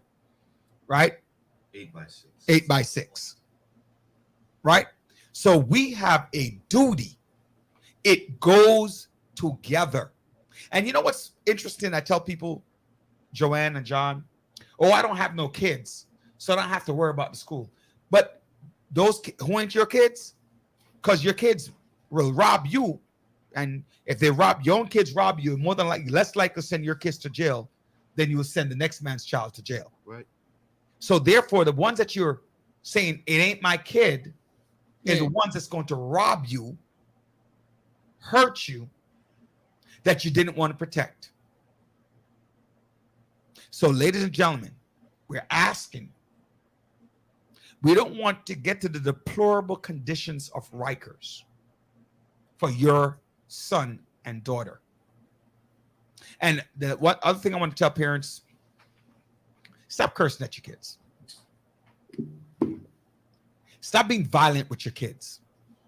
Violence begets violence. Spare the rod, spoil the child. Not spare the rod. And they say they don't believe in spanking. I have parents, they will thump the kid in the face. They'll thump the kid like you're fighting with the kid. So what do you tell the kid? When you're angry, you hit the kid. What do you think the kid does when he or she goes to school or on the street when they're angry? That's what I'm taught. I don't agree with you on that, Roger. This is the problem. The most violent children come from violent parents. No, the lack of discipline in the school. Not discipline. Don't confuse discipline with violence. What are you talking about violence? My father would crack me in my mouth. My mother would backslap me in my mouth if I said something wrong. If I did something wrong, if I misbehaved, if I disrupted the classroom. If you get a consequence for a behavior, you're supposed to get a consequence. But that's what we're talking about. Right, but I'm talking about violence.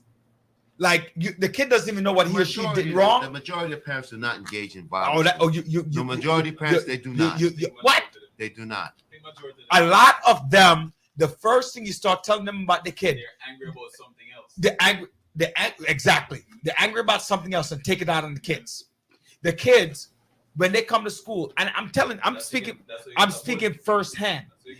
The kids don't listen to what is really happening. They hear what they want to hear and react to that because they're not listening.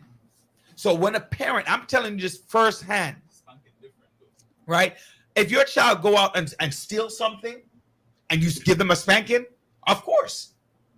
That's not what I'm talking about. Well, what are you talking about then? I'm talking about something the kid needs to communicate. And you're like, you get angry. Don't communicate. Pow, pow, pow. Don't say certain things. And did you use all these expletives with your child? Right? The child has no way of. So the That's only far and few between, Mr. Daly. no, it's Far not. and No, few it's not. between. No, it's not. You know what's interesting? You mentioned a couple of key things. Communication. There is a lack of communication between She going back to her vanilla parents. stuff, like she just came out of the spa. Give me some animation, yo. All right. So the lack of communication between the parent and the child. So dialogue is so necessary in order to correct your child. Yes. Dialogue. Explain to them what's going on. Communication is so. Don't be short fused. That's it. You know, I tell parents all the time. Let me ask you a question.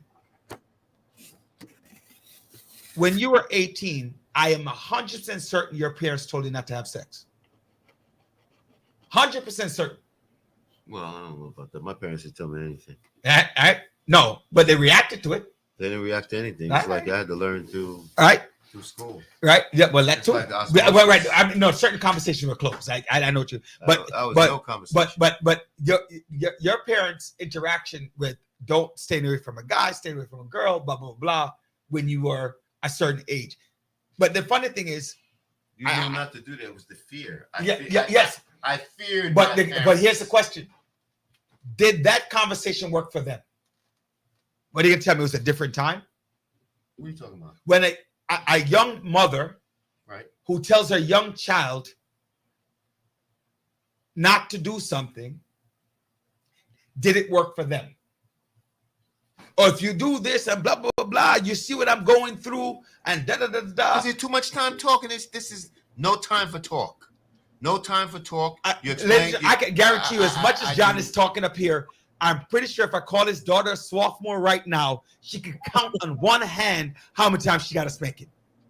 And she'll tell you how many times, because my daughter feared me. She feared me. And the reason she feared me, because when she did misbehave one time, I grabbed her up. I grabbed her up. I did not. I grabbed her up and let her know. I'm gonna give you the shovel. Let her know. Let her know that any sort of behavior like that will meet this sort of reaction. But John, that's beautiful. How many parents is followed up with the slaps, the this, go to your room? Like if a child is having a problem in school, I know parents now in this day and age, not different time, different distraction, different options, Horace. I know parents now who do not have the patience and do not create the patience. You know how many of the kids come to school, right? How many kids went to school, go to school, and they don't even know how to communicate? We went to school with gangsters that would catch a beat down in school if the teacher called them up. No. I went to school with gangsters. The teacher was tougher back then. No. I'm not telling the teachers were tougher. No, what he's saying. I get what he's saying, but the cycle, it's still the same. Remember, we're still having the cycle of poverty. There's still black and brown boys at a higher rate as historically. It's not just today. It's historically don't graduate from school. Historically don't get an education. It's not my parents or their parents. It's historical. Well, Roger, you're talking about historical. Why is it so historical? I don't know. It's very simple. It's very basic. And, you know, my father always says, he said, in America has too much freedom. Yep, I believe that too. Our children, the way that the system perpetuates their ability to usurp the authority of the because parents they want to send them. They want to send them to the prison. They want to send them to the prison. Those children will then be disciplined by correction officers. Yep. Right. Those guards in those institutions. Right. And then all of a sudden, discipline my child now. You know, we got the mentality of we always want to pull people out of the water. You know, pull people out of the water. Pull people out of the water. Why don't we ever do preventive measures? You know, it's just like a situation. You know, we are reactive. We're reactive. In my place of employment, we were talking about getting a psychiatric nurse to help those individuals who have certain issues. and the We provider, pretend like a cycle that don't the exist. provider was more concerned about the cost than providing the services for those who need it. Yeah. You know, it has become a numbers game. Right, but The hell to- but you don't worry about the cost of incarceration. But they don't worry about that cost because they know it will happen. It's a cycle. It's a cycle, but And that's what I'm talking about. However, And- we participate in the cycle.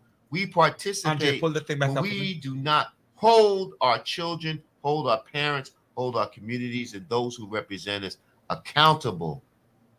Accountable. We have 1,000,001 things to do when it comes to going to parent-teachers meetings. Yep. 1,000,001. Oh, wait. things Are you to coming do. back to saying the parents again? No, I said Oh. there's a combination. Yeah, it's always There's a combination. And that's my point. You got some parents, it is, if we collectively are concerned about our welfare of our children, you daggone right. We can make changes. You know, Horace says, why?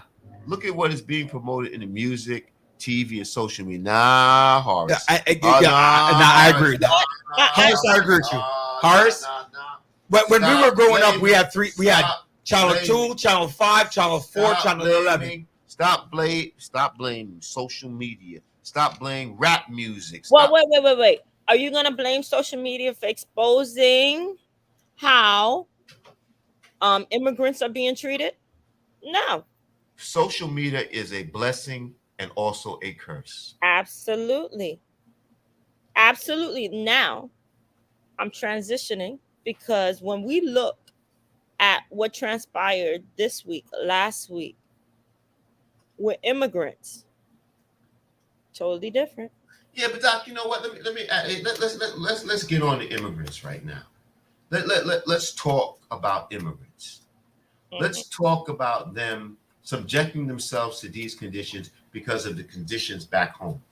My thing is this: our immigration system is so archaic, needs to be updated.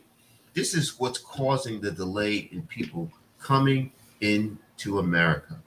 Second of all, those countries who have such political and economic upheaval, what are we doing as United States to assist those countries, to assist them, to provide them the support network that is needed to give those people an opportunity?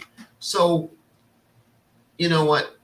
The immigrants can't, you can't flood this system. You can't come over here because they're going to send you back. So what do we do? And you know, John, there are laws that are in place though for political asylum. Yes. Right. That it's kind of like the stupid tax laws, right? Oh, they're loopholes. Right. But I'm like, that's why if you missed us, and by the way, thank you for listening and watching the Village right here on 92.1 FM, on Roderick Daly Facebook, on Joanne Bryan Facebook, on the YouTube. We do appreciate all of you coming out and all of you supported.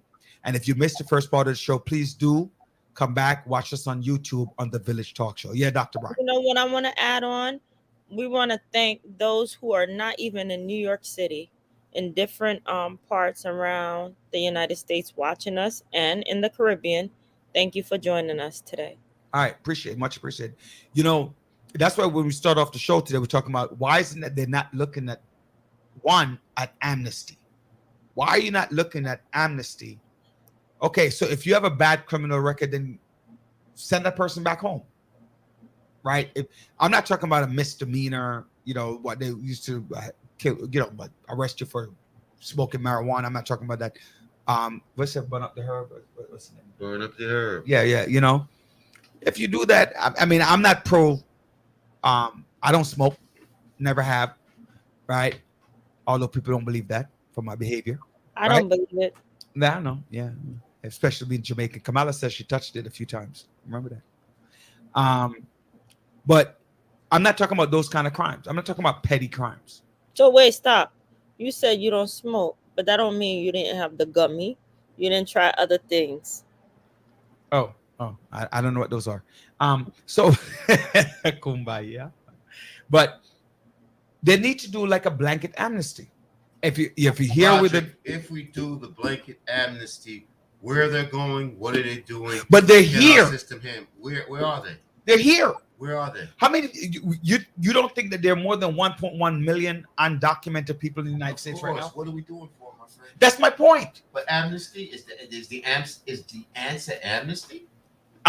It's a start. What about those people who have went through this system the correct way and waiting for it? Well, all of that is a factor, right? The Haitian That should be the topic No, instead but of letting those people who come here legally jump right on ahead of everybody. But I'm not saying anybody. I didn't say anybody to jump. Right? That was my argument. My argument is whether or not it's not to jump, but put a system in place. Like I was having a conversation with one of my friends who's higher up in politics, right? And I'm talking to her, and we're having this conversation. I'm like, Americans fail to realize that America is built on the backs of immigrants. There you go. And there you go. It's like once I'm here, I've gained my legal status, I tend to forget that other people want to get some of what I have. So I'm not saying to jump any line, John. I'm saying to work on a system that move our young people getting deported back to their country who lived here, who are, let's say they came here from they were 4 or 5. Mm-hmm. Of course, they're idiots for not getting those are special cases, right? No, they're 4 or 5 who let me not use the word idiot. That's just my elitist talk. Yes, right. Please. Who decide that they don't want to get a citizenship of this country, right? Or some are blocked and they can't. No, I'm not talking about those. I'm not talking about. Let's not put the people in there who can't. I'm talking about the people who willfully choose not to. Willfully choose not to get their citizenship. And I always remind people, you can lose everything you have in the United States, but you can't lose your birthright. So you can always denounce the American citizenship and move back to your country if that's what you want to do. But if you have something here and something goes wrong and you get charged with a felony that they consider to be deportable, you're going to lose everything that you have here, or most of it that you have here. So yeah, I'm talking about the people who willfully say, I don't want to get my citizenship. I'm not talking about people who they can't because of whatever the justifications are. So at the end of the day, your parents have been here for 50 years. Right? You're 50 something years old. Right. You're drinking and driving, right. Which is illegal, right. And you commit manslaughter. Right. Mm-hmm. Mm-hmm. That's a deportation act.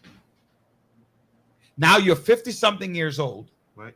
Don't know what it's like to be in Guyana. Right. Don't know what, because you're like, I'm here, I'm not going back. Because I have friends who say, I've been in this country for 40 years, I've never been back. Mm-hmm. Mm-hmm. Now all of a sudden you're gone. Or even if you're here for you came in at 17, 18, you didn't get your legal documents, right? And you're here for 20 years. Mm-hmm. You still can't get the papers for some reason. You can't hold a job. Something happened to your family. Somebody, and this happens a lot. Somebody who's filing for you dies. Mm-hmm. The government doesn't put a system in place that says, well, not that there's not a system in place. It's very difficult if somebody dies who's filing for you to get your documentation, right? So what are all these people supposed to do? Now you're going from bouncing from job to job because your life support, meaning financial, is no longer around. Mm-hmm. What do you do? So at the end of the day, all of these that's why I'm saying, like, you need to do a blanket amnesty. Get people and stop raising the cost of getting your citizenship. What is it now? Close to $1,000 with all the application to get somebody to do it for you, or whatever the case is. All these things are ridiculous. You're forcefully telling people, because let's be honest, John, you think how many people you know, an undocumented person, or undocumented or underdocumented, have $1,000 just to say I could put it right here. A lot of them do it. Allow them to get that money together. Yeah, they're trying to put it together, right? They put it but together. it's hard as heck, right? They put it together. They do what they need to do to get it. John wrote, Juan wrote, Haitians almost never receive asylum, and they just had their president killed. If he isn't safe, what does that say about everyday people? Absolutely, that's a very good point. And why isn't the Democratic Congress not pushing for asylum and refugee status? Why is that? What are they? Let's be practical here. They don't have the votes to pass it. Let's just call it what it is. They don't have the votes to pass it. And this is why, villagers, this is why it is so important you exercise your civic duty. Well, is to not register in New York, to vote. Not in New To York, vote. right? Not in New York. Well, I'm talking not in about New York throughout. City, but outside. I'm talking about all politics are local. Always remember Good this. point. All politics are local. Mm. Got Chuck Schumer. Chuck Schumer needs to, the senator needs to feel the heat from the ground up, from us, from our people. You know, Schumer's everywhere. Senator Schumer is. But we need to hold his feet to the fire when it comes to issues like this and other issues in our community. That Horace, I don't know. I don't agree with that. Forcefully telling people to get legal without providing education and additional resources on how to do so. I don't agree with that. There are resources available, right? Go back to the previous comment, Andre. There are resources available that people are not there. What they are, most of them are afraid, right? They're afraid to utilize those resources because the people are answering questions that sometimes they just don't want to ask the question. I've met up with a whole bunch of undocumented who don't want to ask questions, don't want to answer questions about that. So it's not about without private. You can't. You will have a workshop, an immigration workshop, because I did this. I did an immigration workshop with the Pastor Monroe's right. Here in Brooklyn, and people it was a free workshop. We provide assistance with helping people doing their documents. I've said this on the air that we provide it. Nobody has reached out, right? But we provide ways to help you to move towards, getting your citizenship. I think I think people were people realize that they hear it, but they don't want to use that because one did. And the other thing that I want to say, I'm sorry, Joe, is that too many times people want things for free. Like I'm entitled, right? I'm entitled to give this for free, and they're not willing to do the financial sacrifice, the legwork, right? But I'm willing. It's just like going back to education. I'm willing to buy my child a $200 pair of Jordans because he or she will look good, but I'm not willing to buy pencil and paper. Or it's on the school to provide that for them. But you can afford $200 pair of Jordans, though, right? And yeah, we say that all the time. But I'm in the school system. I'm telling you that's true. I ain't got no paper. I ain't got no books. I ain't got no bag. But they have the true religion, the true this, the true. Oh, my child. But that's what I'm saying. But they're not. I'm sorry. The Horace rebuts by saying didn't say they weren't in it. But that's the point. You brought up the fact. Go back to the previous comment that I was just addressing. Right? No, not that one. Forceful telling people to get legal without education additional. The resources are there. Not in every state, because certain states don't look at documents because they want to get rid of you. But in certain states there are. Joanne, you were saying something. I was saying that with the whole immigration policy on people not becoming citizen or not running for support, you have to remember what culture we just came out of.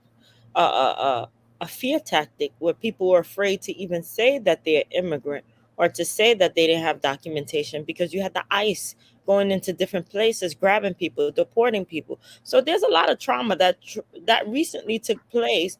When you sit back and analyze all of this, you're like, wow, this took place just recently where they were grabbing people from anywhere, going into different stores, going into, churches or whatever to try to force people, immigrants, and force them to deport. True. some people who are not even immigrants, if you look black, if you look a certain way, if you look, hey, they were grabbing you, they were sending people that wasn't even born in the country or had any ties to that it took getting political action to have people report, come back to the United States. So it became a whole dumping ground. People are scared. And then after that, you have the COVID scare. There was trauma amongst trauma that we just went through. And when you really take a look at what just transpired the last 5 to 6 years, you're like, OMG. And you know what? So Doc, what do we do? We run? We hide? What do we do? They say we run and hide. What do we do then? You know what? It's not running or hiding, but taking a pause to recognize we just went through a lot of crap. And but hold on. Go ahead. Pause. We pause. We can put it this way. It's the point of you can go through crap. You can be in Babylon. You can be in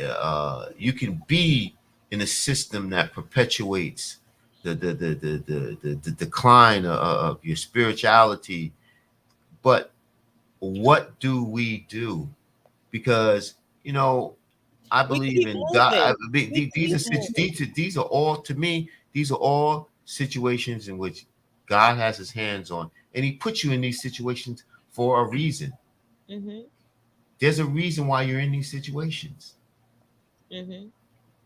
So going from being an immigrant that's being pulled and deporting and being deported, being called crap or whatever, and then going to a system where you deal with COVID, your life is changed upside down.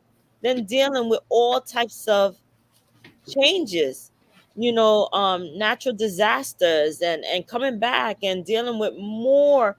It's just nonstop. Let me ask you, let me throw this question out there. Do you think immigrants from different countries now, I know under Trump, yes. Do you think immigrants from different countries are treated differently? What's your thought on that? Absolutely.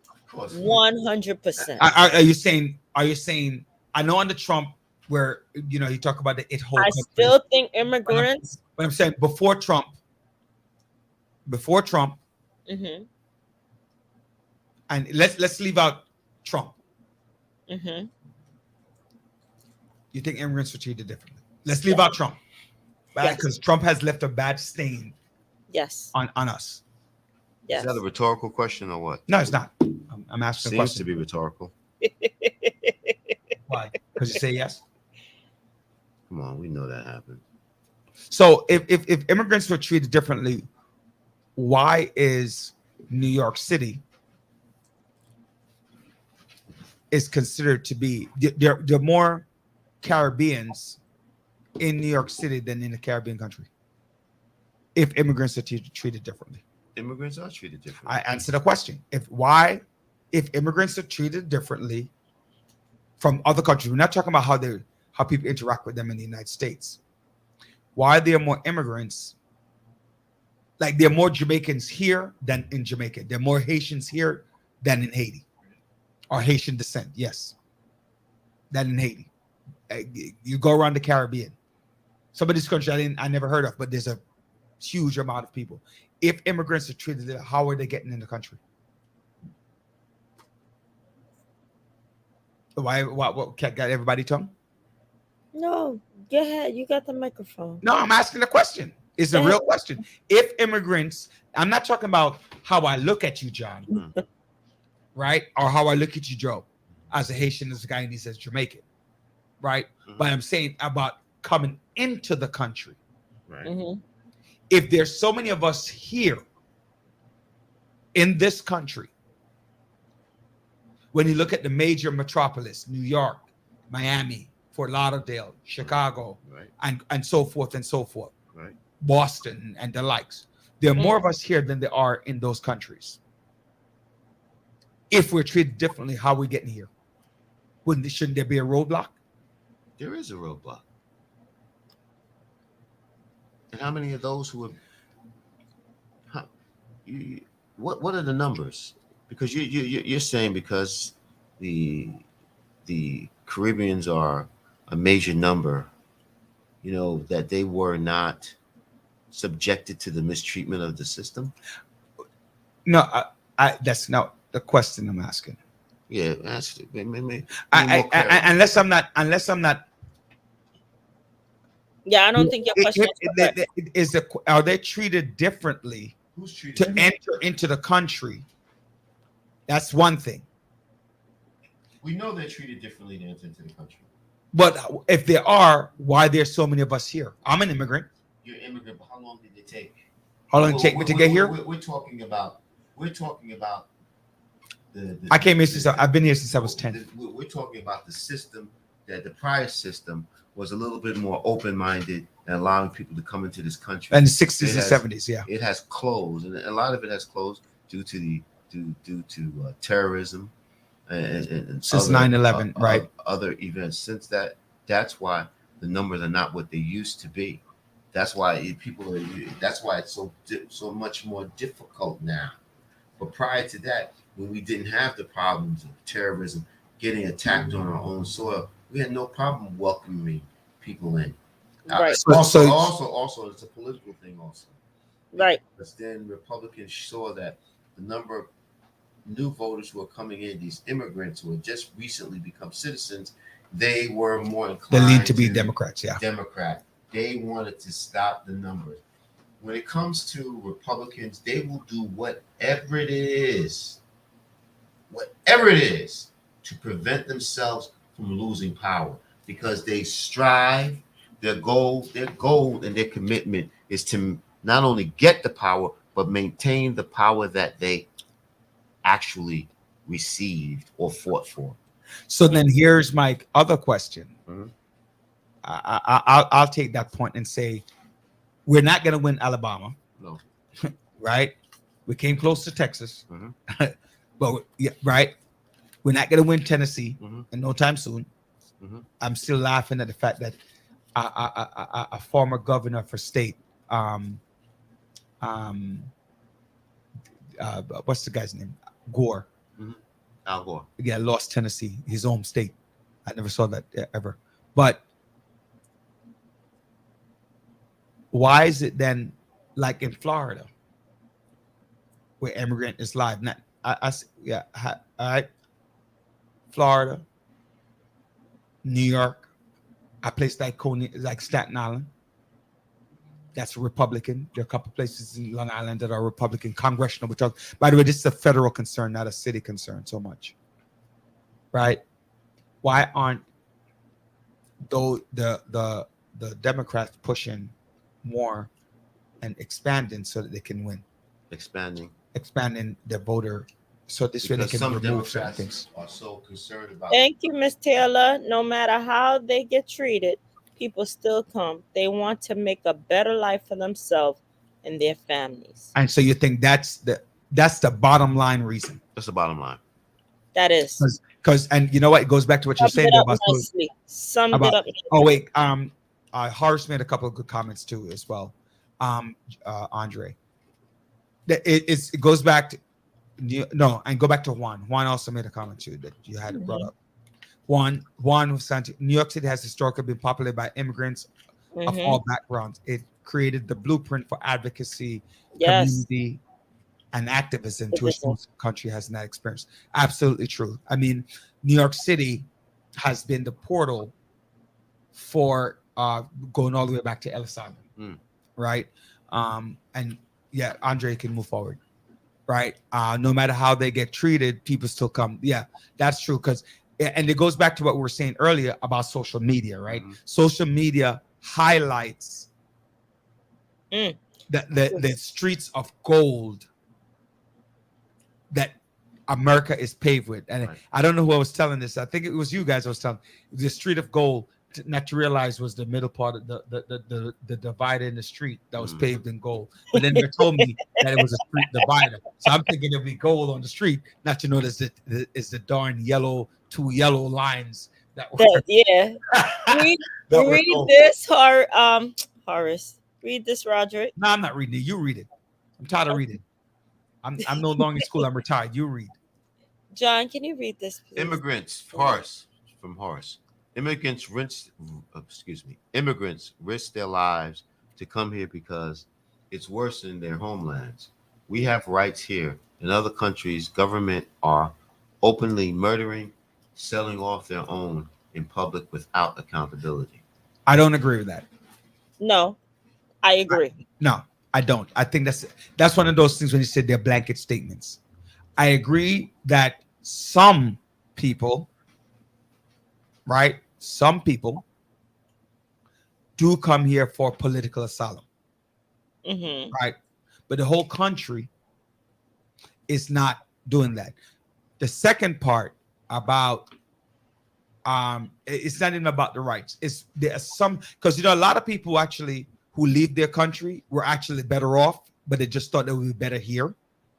Because I know a lot of people who were doctors, lawyers in their home country, accountants who came here to the United States, who actually believe that it would be better and realize it's not. Sophia, that comment. What do you mean by whose man is this? I'm your man. What are you talking about? Whose man is this? What's Sophie's comment? Immigrants from different countries are treated differently. Example, Jews are treated differently from blacks. Oh. By whom? By whom, Sophia? Anyway, one we must recognize is Hispanic Heritage Month from September 15 to October 15.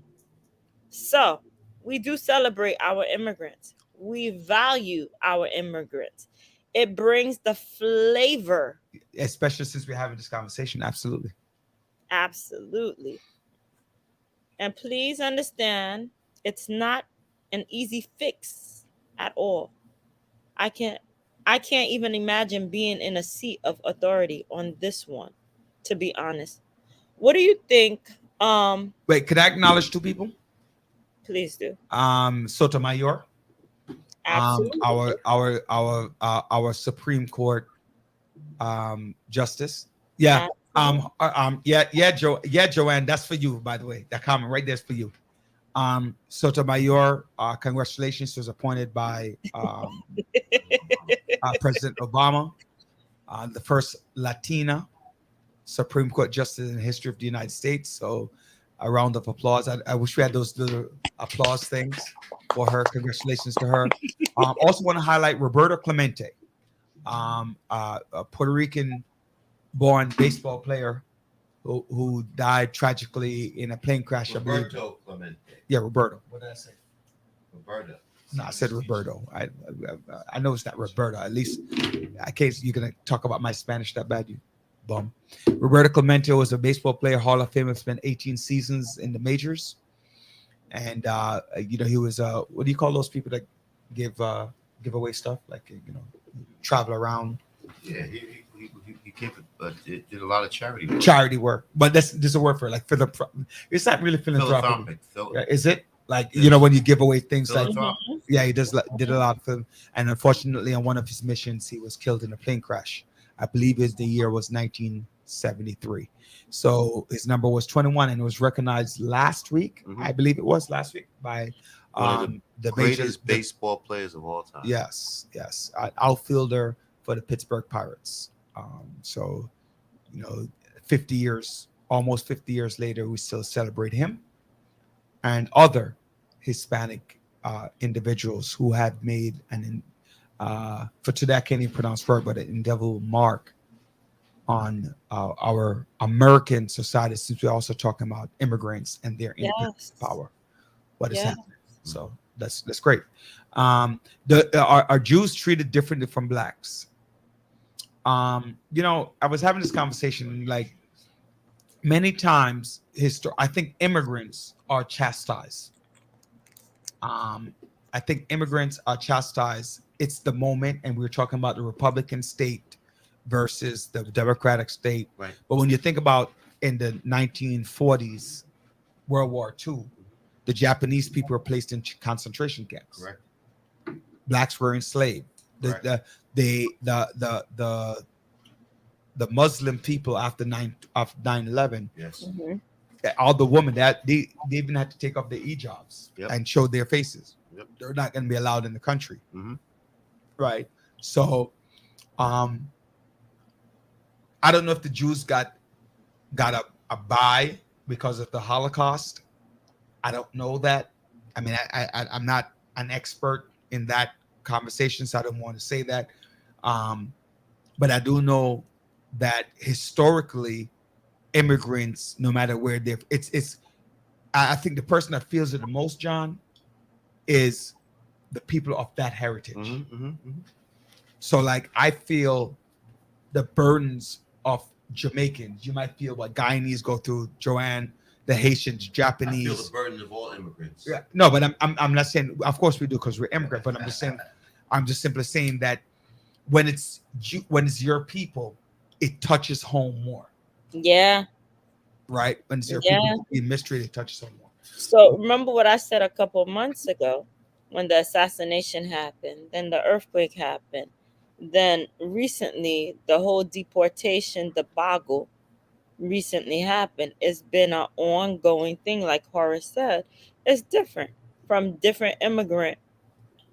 Where you come from matters. Right, true. And how You treated. remember what Trump called Haitians? Well, what we just saw is an example of what Trump was thinking, but it actually, and the problem is, it reminded a lot of people of what happened during slavery time.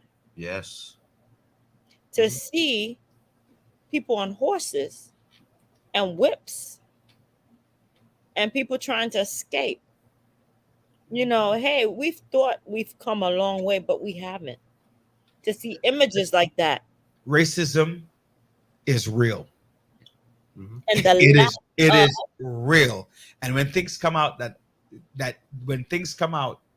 Joanne, Andre, Sophia, that highlights those things, sometimes we're flabbergasted by the behavior, but in reality, when people are talking about them, you think, oh no, that can't be no, it does happen. It does happen. And you're right, horseback beating back in days, beating slaves, that's a problem. And to see the babies, the moms with the babies trying to escape in water, it's just like, wow, where am I? What am I watching? So it's really, really disturbing. But without social media, we would not have the images that we have today. So it goes back to what John said, right? Social media is both positive and negative. Correct. So Haiti can get sympathy today because social media promoted the atrocities. Yeah. But is the sympathy genuine? Andre asked Harrison. I guess that's a question for you, Harrison. Do you believe that the sympathy is genuine? Because it's similar to when we talk about fighting and supporting certain issues, and people can just hop onto Facebook or those social media, click like, and did my due diligence. All right. So the authenticity of the social media posts, like clicking like thank you guys for taking the time out to bring some such engaging and meaningful topics. I look forward to Thursdays and don't mind spending 2 hours on YouTube. I enjoy it.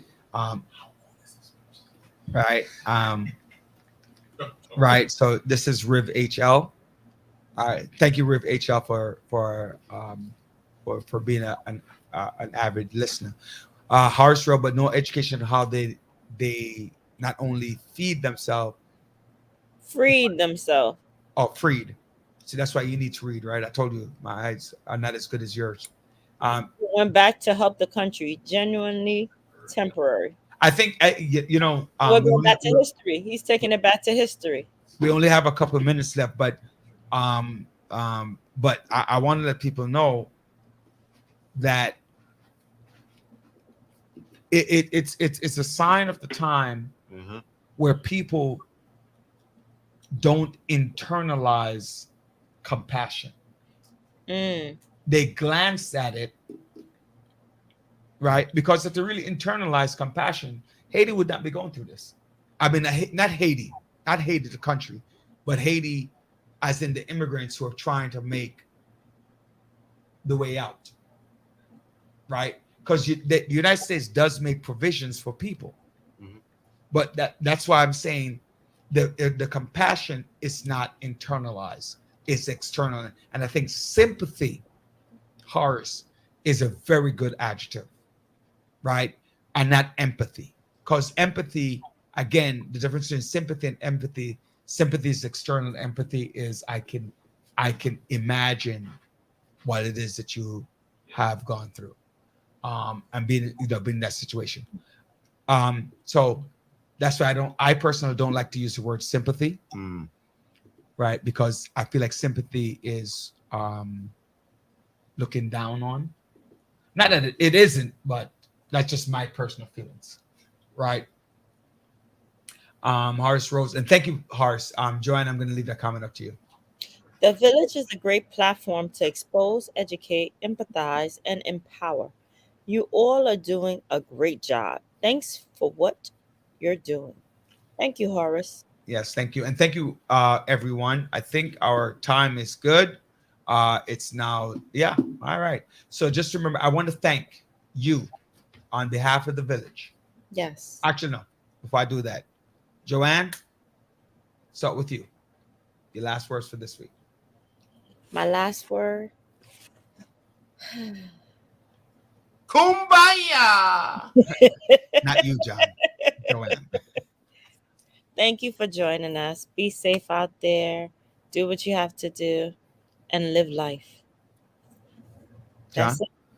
I really want to take this moment in time to thank our producers, Sophia, and my good friend Andre, for the work that y'all guys really do to make sure the show continues, and also our villagers who tune in. Just want to say thank you very much, and we look forward to seeing you next week on some very important issues. And you know what? If there's things that you want us to cover, there's issues, please write in. Let Andre and Sophia know. You know, this is all about the community, and we want to hear from you. We don't want to hear from us. We want to hear from you, so we can make sure we bring the people you want to hear and see on this show. You know, I want to just echo, not repeat, just echo those sentiments that they're bouncing off a wall that both John and Joanne said. So on behalf of the Village Talk Show, I'm Roger Daly, your host. You've just heard from Dr. Joanne Bryan, our co-hostess, John Sampson, our co-host, as well as our executive producer, Andre Dolman, our producer, Sophia Willisey. God bless each and every one of you. You guys make the show happen. Just tell a friend, share it with a friend. You have been watching, listening, hearing, paid attention to the Village Talk Show, where we're dedicated to empowering the community to live a healthy, safe, and financially capable life through education, helping each one of us in realizing our dreams at any age, at any point, starting from today. Thank you. Note, success is not just spoken, it is done. God bless you. Enjoy your Thursday. Bye-bye. Good night.